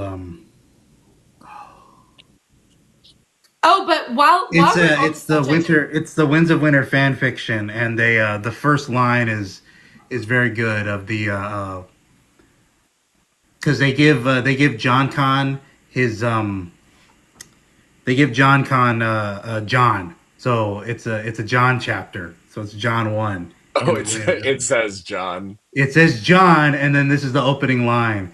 It's a quote. I can see you have returned from the grave, but Rhaegar's son. The Lord shook his head, a faint smile upon his lips. Too fanciful a tale that. John flexed his fingers of his sword hand. You are stubborn as an aurochs. He opened his fist and closed it again beneath the trestle table, like written Just by a doing fan. Jon Snow stuff like as John Connington. Yeah, yeah. It's That's all this. amazing. It's all these John stuff, and then in the That's John exactly the two type of shit George would do too. in the John 2 chapter, that's the start of the battle. the opening line of that chapter is the wall must not fall. And he's talking about like they have this uh the wall of like pikemen in squares. So they it's a whole it's how they do it. It's how they defeat the cavalry. Okay, so in the chat, Juan asked if we think that the last Lord Tarbeck is alive or if it's just a red herring. In what way? What is huh? Hold on. There's Maybe I'm like thinking of this wrong. there's one little kid Tarbeck that like escapes. He's like a 3-year-old or something, and he like is never found. I think it's kind of like one of those things where George is like, maybe I'll do something with this, or maybe not. I think there's a lot of things that George is like, maybe I'll do something with this. I think the Danes are one of those examples where he's like, yeah, I'll do something with this, and then it just doesn't happen. I mean, I think obviously Darkstar, we're going to get further into that story, but I don't know if we'll know too much more about Arthur Dane or Ashara Dane. I don't know. I do, yeah, thank you, Juan. I do like the theory that Arthur and Rhaegar were in a thing, just because I don't think that Rhaegar was entirely straight, and I think that there are obvious signs there. There's something going on with I mean, Arthur it would and make Rhaegar. with all of John's bi panic that's going on in dance, like it would make sense. I think that I mean, his first one was like looking at Jaime in a Game of Thrones and being like, "That's what a king should look like. Look at that handsome guy." Like yeah. he's over So there maybe a lusting five after book Jaime bi panic, Lannister. 5 books of bi panic. I mean, maybe it makes sense that his dad was also bi. Yeah. And I mean, there's also the argument that the dad who raised him could have been bi. I mean, there's that whole thing about Robert and Ned, and like what was going on over there in the Vale. History would call them brothers, but were they really? I think Dane stuff will come with Robert's Rebellion. I feel like that's the only place it can come in, and that's kind of why it's a black hole essentially, because it's like there's nothing more to hint at without getting into revealing whatever it is. So it's like, Well, George was quoted as saying that we would know everything that we needed to know about Robert's Rebellion in Winds of Winter. Like we would figure out a lot of the mysteries. and you'd think they're gonna Howland's do gonna spill. something. You'd think that the book would have to come out before this play that they're putting on. That's what I thought. Unless they're just like unless they're just not mentioning these like critical events. Because yeah, I mean, if they're basically confirming a bunch of fan theories or whatever that like Lyanna's the Knight of the Laughing Tree and all this other stuff like that, if you confirm all of that before Winds comes out, then it's kind of weird. I haven't Yeah, like so I don't, the and there's a lot of stuff that could be going on there because it's like isn't there a whole thing that like this is another one of those? It's like the wedding at White Walls where it's like actually a meeting of a conspiracy Yeah. led by yeah. Rhaegar, I think like okay, or at so we least have gonna put Rhaegar in charge or something. mm-hmm. Mhm. Yeah, there's like supposed to be a conspiracy of lords who are trying to put Rhaegar on the throne and basically like oust Aerys because he's gone like absolutely batshit after the Yeah, I mean, defiance you of can definitely Duskendale. tell where Rhaegar's last conversation with Jaime, where he's like, when I return, like things are going to be different. I meant for them to change before, but like now's the time. So I think, yeah, the original intention was back then, and now he's just doing it a little later than he expected. But his plan was after the Battle of the Trident was to overthrow Aerys because it had just gotten out of control. Yeah. So it was long overdue, and I think he had intended it to be done beforehand, but he was Yeah. kind of thwarted by Aerys showing up. But Juan asked, how do I think that Jaime would react to Jon being Rhaegar's son? I think old Jamie would have thrown him out a window. Um, but Uh, but I think that Jamie now, like as he's reflecting on his admiration of Rhaegar and how he's wanting to be a different person, like the person that he originally wanted to be when he was young, I think it might be good. I'm not sure how it would really go down, but I do think that I don't think that he would want to throw him out a window. So I Probably, think his opinions, I think a lot of Jamie's original opinions have become very different in realizing that Cersei is very excited, we'll say, because I don't want to get in trouble on TikTok Live, but very excited in an unnatural way by the sight of wildfire, similarly to the way Aerys got excited and then he had to be alone with Rayella. And it's like he's realizing at that point that Cersei is crazy and that yeah. he wants to get as far away from her as possible. And unlike the way it was done in the show, I don't think they will have this reunion. That's not going to happen because that completely goes against Jamie's character arc and where George is going with it. Do I think that Jamie has to pay for the things that he's done? I mean, yes, he threw a child out a window, but I think that he is trying to atone for the things that he's done. And so, yeah, I don't think that his reaction to John would be a negative one. The I think Jamie probably would have some kind of like internal monologue about like Rhaegar's son, prowess with a sword. I used to be good with a sword when I had two hands, whatever. Like Yeah, it probably would something definitely along be a monologue about like the loss of his sword hand. he'd be very yeah, he'd be very like whatever wistful and just like looking off into the middle distance. The Tower of the Hand blowing up, they did that was not in the show, right? Like No, it was they not. didn't do that. That's no, such a yeah. Which is that's a shame because that's a that shame. really that for me, she was like, "Oh, I'm going to light this candle for Marjorie and Tommen's wedding," and it's the Yeah. entire Tower of the Hand, and she's One, like staying out there. it sets up what she had what like what pays off in the show as her blowing up the sept, right? Like even if that's not what happens in the books, but like it sets up the payoff of she is like losing it. Like she's getting like she is like she's had it up Oh, to it's here done. It's and completely done. she's totally finished. And it would have been like everybody would have been like, "Ooh, is anybody like else worried about that?" or whatever. And it's like, well, she's a queen. I guess she can do what she wants. Um, the other one, like talking about the turning at Harrenhal, I know this is like a little all over the place, but stuff that wasn't in the show. I like, and this ties in with our brand discussion as well, but like the brand chapter where Mira tells him the tourney at Harrenhal story like it's a fairy tale is one of my favorite chapters of the series, bar none. Oh, I love that. I honestly love listening to the characters tell stories. Like when Yeah. Egret tells John about Bale the Bard, I, Yeah. I, Another good one. I love it when they're talking and telling these stories because they're so interesting to hear. And yeah, she makes the tourney at Harrenhal seem whimsical. And And and Bran being a child, Bran like they get to the end of the story and Bran's like, "Yeah, that was pretty good. Like it didn't end the way that I thought it was going to. Like he should have killed that night and then he would have won the tournament.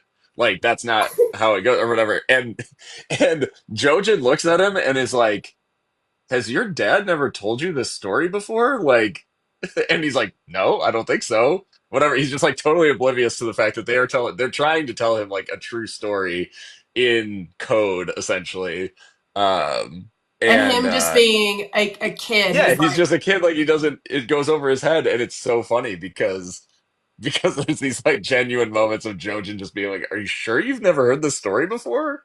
Like, and it's just yeah, it's amazing. And I don't know how anyone like that not being in the show also a crime because they could have even cast the tourney at Harrenhal and they could have shown what she was saying, not faces.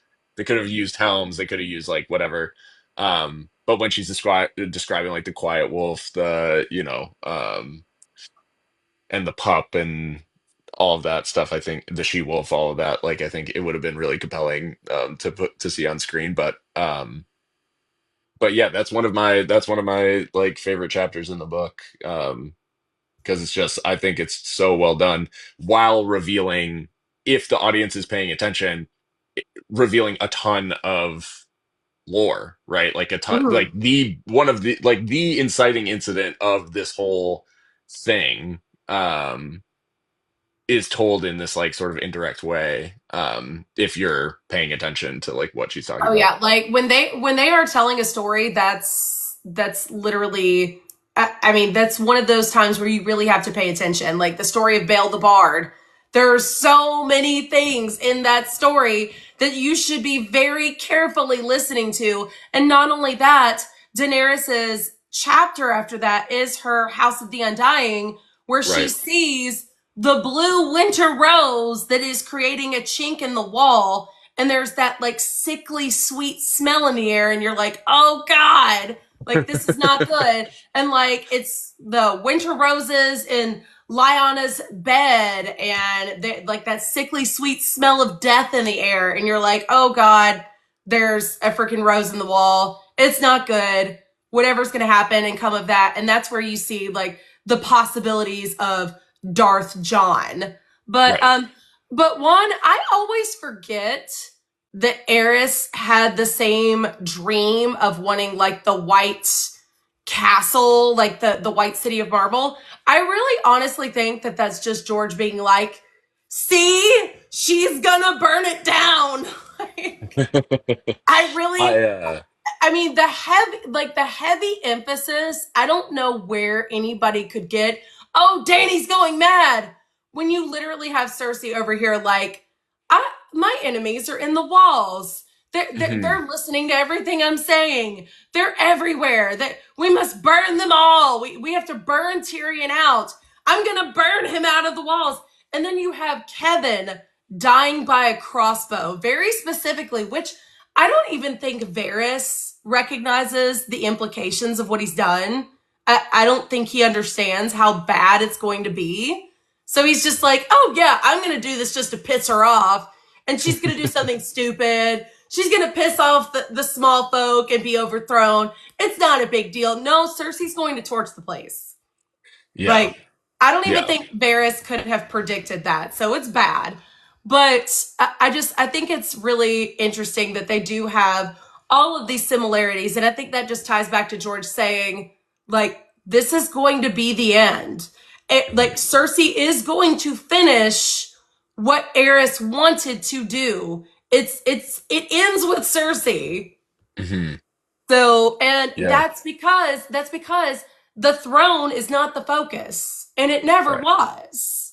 It is for Cersei, it is for John Con, but it's not the focus of the story, which is the reason why it has to burn. Yeah.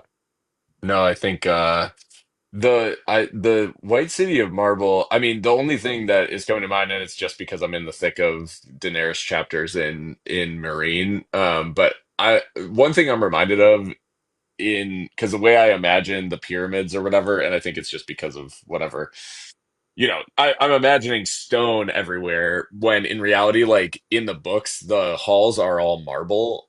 So I'm like, is there something here about the like slave cities, like, and her like a connection there? I don't know. Like, I don't know why they would both dream of these like white marble cities.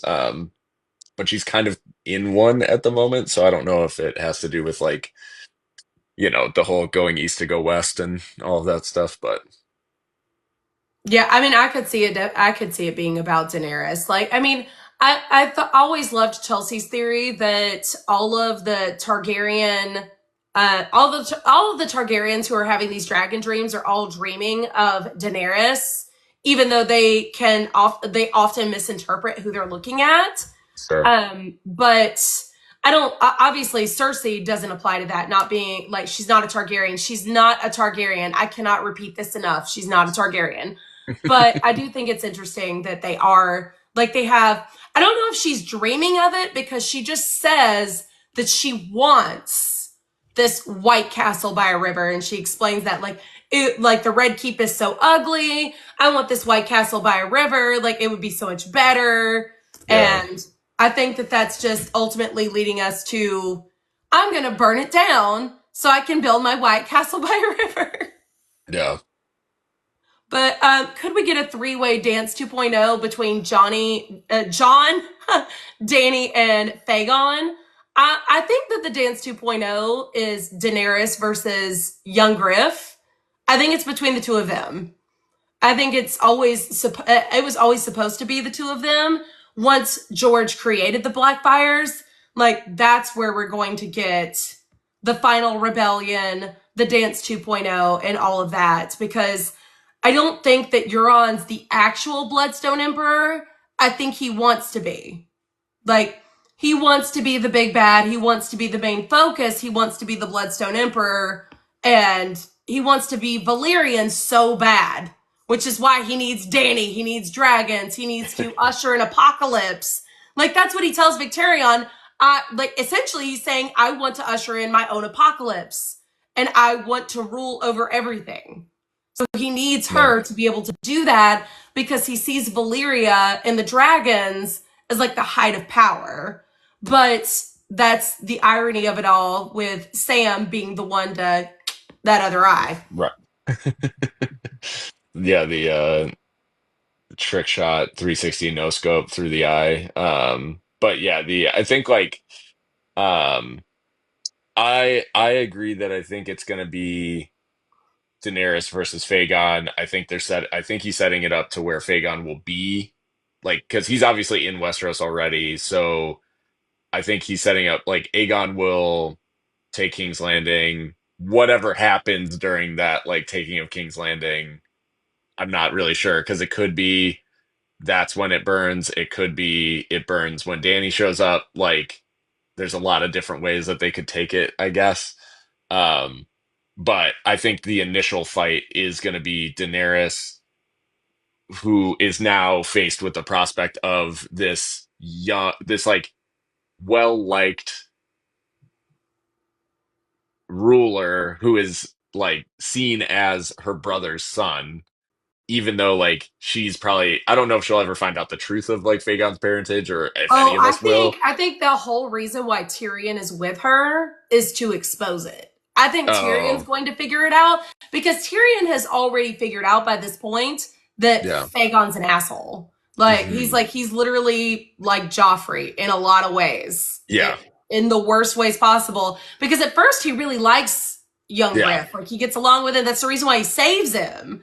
Yep. But then he's starting to realize as it goes further along that young Griff is kind of a spoiled jerk and a Yeah. lot like Joffrey in many ways.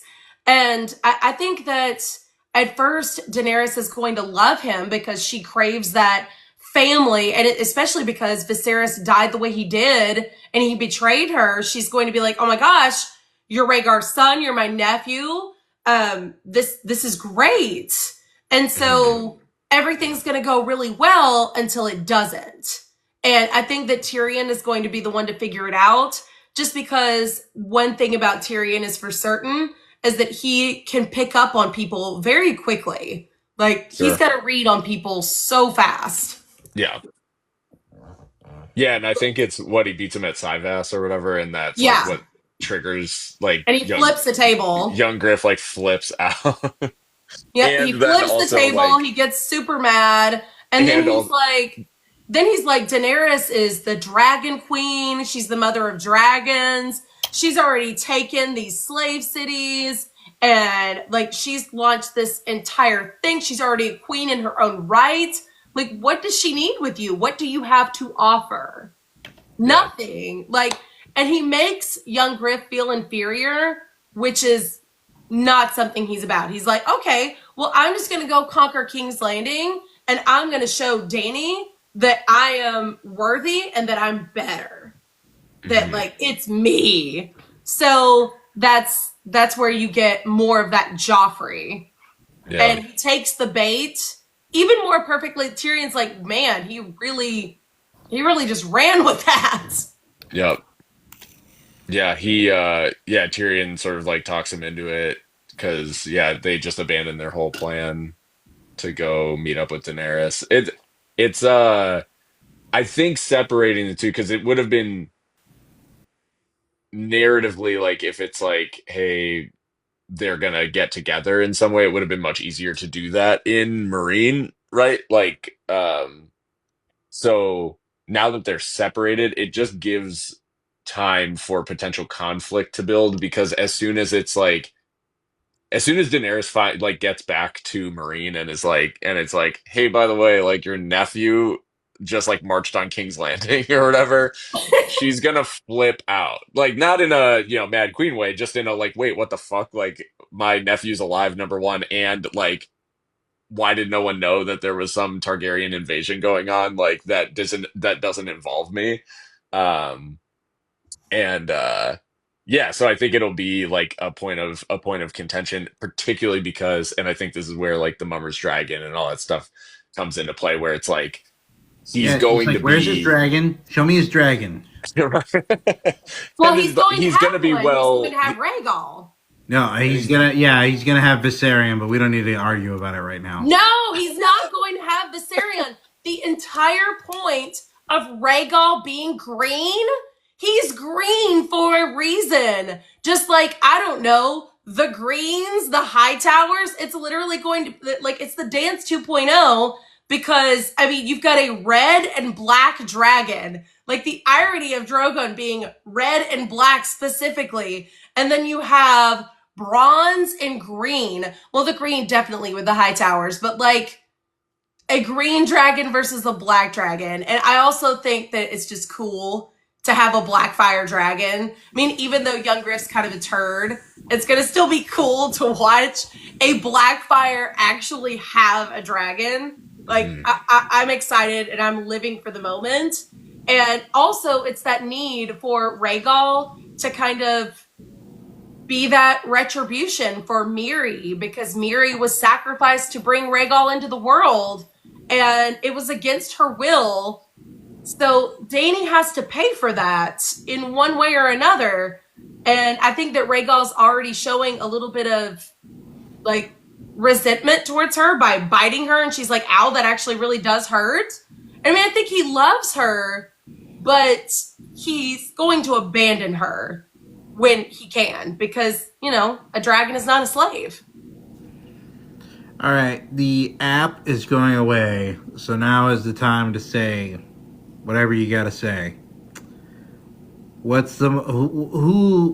character has the most annoying fans?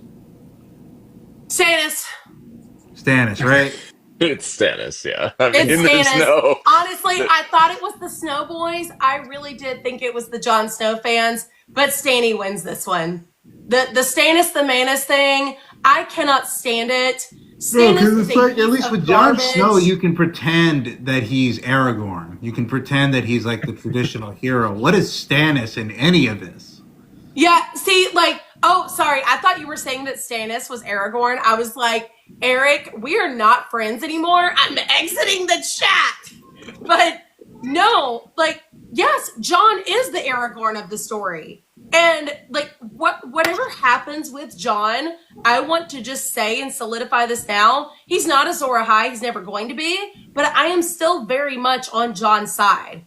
Whatever it is that Jon does, even if it's like killing a bunch of people, I support him because he's been through it. Like, he's owed a little retribution. He's owed it. So I fully support Jon and I'm backing him up.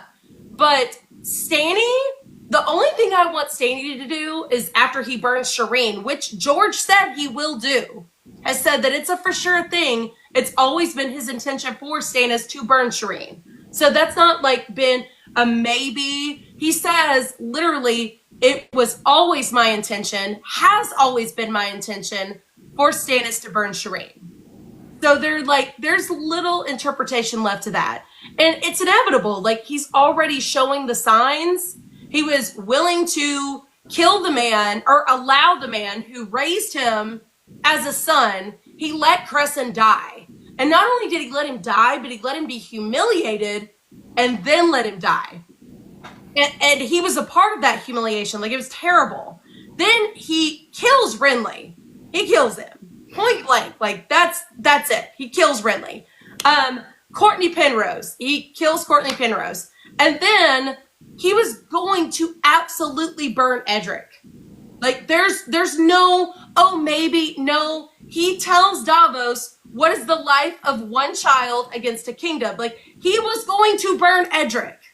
That was going to happen. So it tells you where this is going. Like, Stannis is getting worse and worse and worse, to the point where he was prepared to burn a young boy who was his nephew and one of the few children left that Robert has, because, like, Joffrey took them all out, or Cersei took them all out, whoever you want to accuse of it. But that, I'm sorry, is just, it's inevitable that Stannis going to do that. So to say that, oh, Stannis is the Manus, literally from the prologue of Clash, Stannis is a piece of garbage. And even George is confused by people liking him so much. And he has said this, like, he did not expect so many people to like Stannis, because Stannis isn't supposed to be likable. He's a horrible person. It is really weird that, like, such a large section of the fan base, like, hears him call himself the one true king and just also believes it. And it's really weird, because the whole point, again, the whole point of George's story is that rightful, wrong, usurper, rebellion, rebel, all this stuff, they are relative terms in so many different ways. And, like, Stannis only has the authority that he can impose, and that goes for anybody, right? Like, you only are the Lord if you are able to impose your will on those beneath you. No one wants to. And so, like, any of these, so, like, Stannis acting as if, well, it's, I am the rightful king because I'm Robert's brother. I'm like the next oldest, and, like, I'm the eldest boy or whatever. Um, that whole approach is like, there's so many people, one, who have stepped aside, whatever. Like, he obviously wants the throne. Like, Also, it's not where's about his right. proof? Where's his proof that those aren't Robert's kids? Like, Right. that is He's not talked relying about on enough. Just because Cersei told Ned the truth, like, doesn't mean, like, Jon Arryn and Stannis, their argument is, oh, hair color. Mhm. Do you have a DNA test, though? This goes Right. back to Rhaenyra's children. Like, do you have the proof that those are not his kids? No, you don't. So Right. just because we know the truth, just because you, the reader, know the truth, no one else does. And Stannis Right. can't prove it. So he's not the rightful heir. Tommen is. Tommen is the rightful king because Stannis cannot prove otherwise. Stannis is, like, somehow participating in the audience's dramatic irony that they know that they're bastards, but he doesn't, but he acts like he knows. So, yeah, it's a Based very on hair weird, color. Hair it's a color. very, it's a very weird, it's a very weird fandom. I think Stannis gets a lot of points, with people for going north, but I think, like, what people don't think about enough in that is that he had no other option. He didn't have anything going for him in the South. He was completely losing the war. He was gonna lose, like, he's gonna lose Storm's End.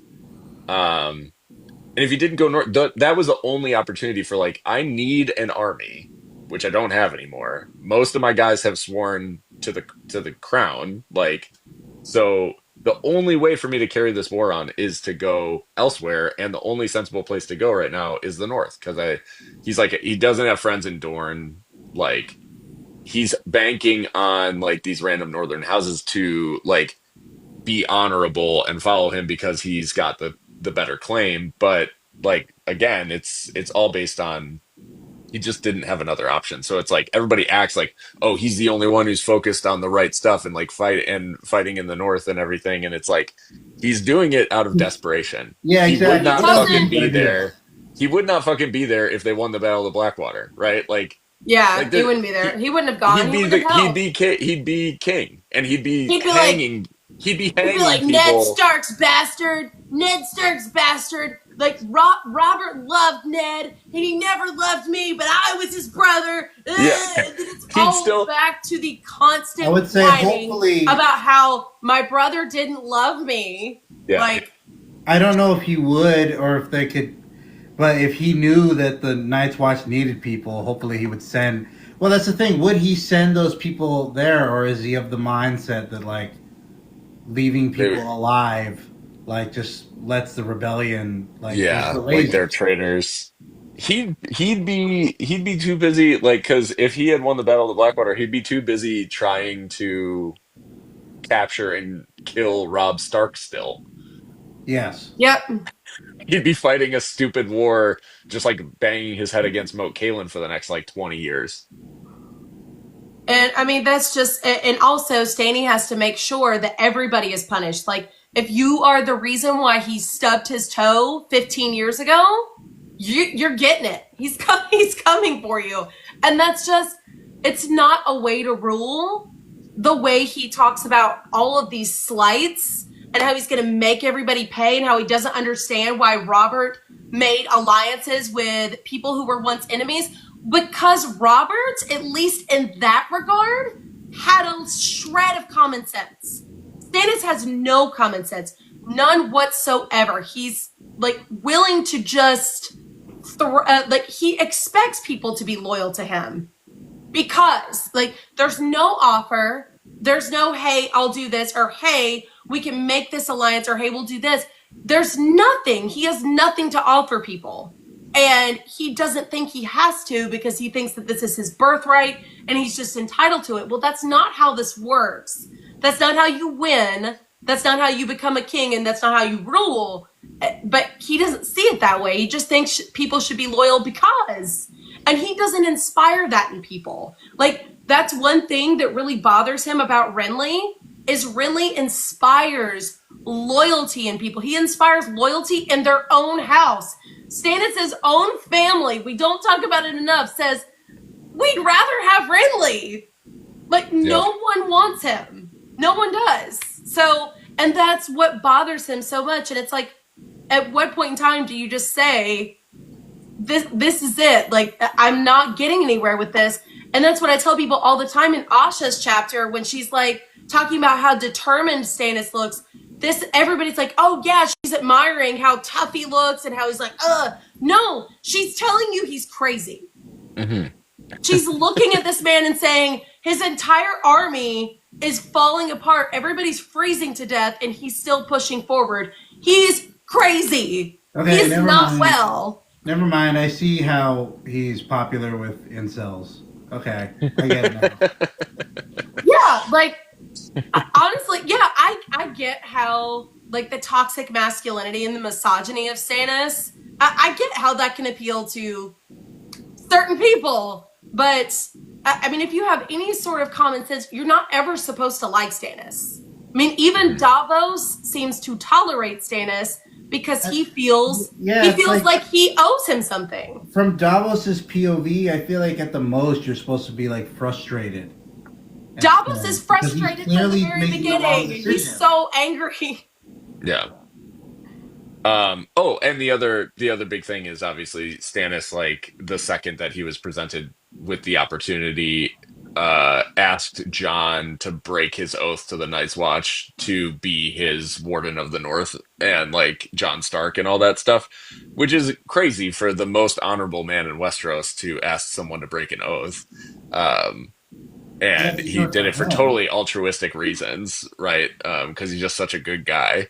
I don't understand the point behind the honor. Is like brought up about like they're technically like anybody that upholds their oath to Stannis and rises up with him is breaking their oath to the crown essentially. But like if you think about it, that oath doesn't exist because the crown is illegal or whatever. So it's like it's all about how you think about it in that regard. But this goes even further. Now he's asking a completely other institution to like break their oath for him. Mm-hmm. Well, see, I don't agree that in the chat that like Renly only inspires loyalty because he looks like Robert, like a young Robert. I mean, I think that that's part of it. I think it's But true, but he uses that. Renly is better. Renly is better than Robert. Of the three of them, Renly is far superior to Robert and Stannis because Renly is willing to. Well, first of all, Renly's not sleeping with everybody's daughters and wives and sisters and like literally everybody. So he's not doing that. And then he legitimately wants to create peace and to do things to help the kingdom and help it prosper. And like he wants to be a good king. So even though Renly is misguided in a lot of his choices, I do think that at his core, he wants to do things the right way. And he's not taking, like, he's not overthrowing Stannis because he's trying to be an asshole. No, he knows that Stannis wouldn't be any good at it. Like, he's fully aware that Stannis would suck as king and no one would want him because Stannis does not inspire that kind of loyalty in people and no one likes him. So he just does not have a compelling argument. It's not going to go well. And Stannis' rule would likely be short-lived because people would rebel against him and overthrow him because he'd be a nightmare as a king. But Renly actually does seem to want to do a good job. He's like Robert, but not disgusting. Yeah. Yeah. So, and I don't think he wanted to drive the realm into the ground the way Robert did. So I think he would have made different choices. Well, and he was what was his small council position? Was he master of laws? Some I can't remember what his position was. Renly? Eric? Yeah. Renly, I think was it? I'm gonna guess. I'm gonna look it up now, but I'm gonna guess right now that he was master of ships. Oh no, wait, no, Stannis that was ships? Cannis. Stannis was, I think Stannis was master of ships. What was What the hell was Renly? Was it laws? Maybe he was a master of laws. Maybe he was a master of war. I think it was No, Master of laws, Laws. but I'm not sure. It's master So, of laws. so I think like the other thing that we're supposed to glean or whatever, like pick up from Renly is that he is like of the Baratheons, he's definitely the most politically savvy, right? Like Yeah, he's the oh yeah. most, he's the one who's been like influencing people at court and making friends and using his station to like further his interests and things like that. And we get the insight obviously because he tells Ned like, "Hey, if you get 100 guys right now, like we can get the kids and we could like get the fuck out of here and like hold I the mean, yeah, and he arrest has the Cersei or right whatever." idea. He Yeah, has the only good idea. yeah. And Ned is like, "But I can't do that because Because Stannis, who actually hates you, Ned, like, I don't. yeah, yeah, exactly." So. I can't do that because it would be technically incorrect. Mhm. Even though like, it would oh be my way God. easier to deal with Renly than Stannis. Right. Having to deal between them two than having to deal with the Lannisters doesn't matter. Honestly, Ned. Stannis, like Ned's first clue should have been the fact that Stannis was apparently aware of all this stuff and didn't say anything to him, didn't try to like come to him like to confront Robert about it. Like nothing came of that. So, I mean, Stannis literally is out for Stannis. And I don't know how you don't pick up on that from the moment you start talking to him. No, that's true. When he discovered sort of what was happening, he went to Dragonstone. Yeah. I don't even think he did that August. Like, did Robert declare Stannis his heir? No, I don't think he did. Even before he had children. Well, he did, but he didn't. Did he really? I think he did it backwards way. At least this is the thinking of like why Stannis was given. It's one of those things that's like Stannis was made Lord of Dragonstone because he was the heir, essentially. Yeah. Yeah. Like rather He than sees Robert that as a selecting slight. his heir. Because he was supposed to get Storm's End. Right. Yeah. But that's weird because if Robert had then selected Renly to take Dragonstone, then Renly would be his heir.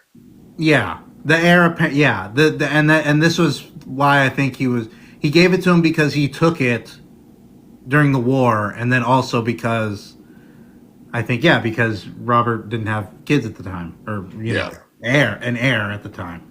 Right. Oh And that's man, the thing. I mean, Can you imagine Joffrey getting to an age to be Prince of Dragonstone? What's he That would doing be with so what's bizarre. he doing with dragons? Is he ever? Would he be happy there? Maybe. Probably because he'd be on his own.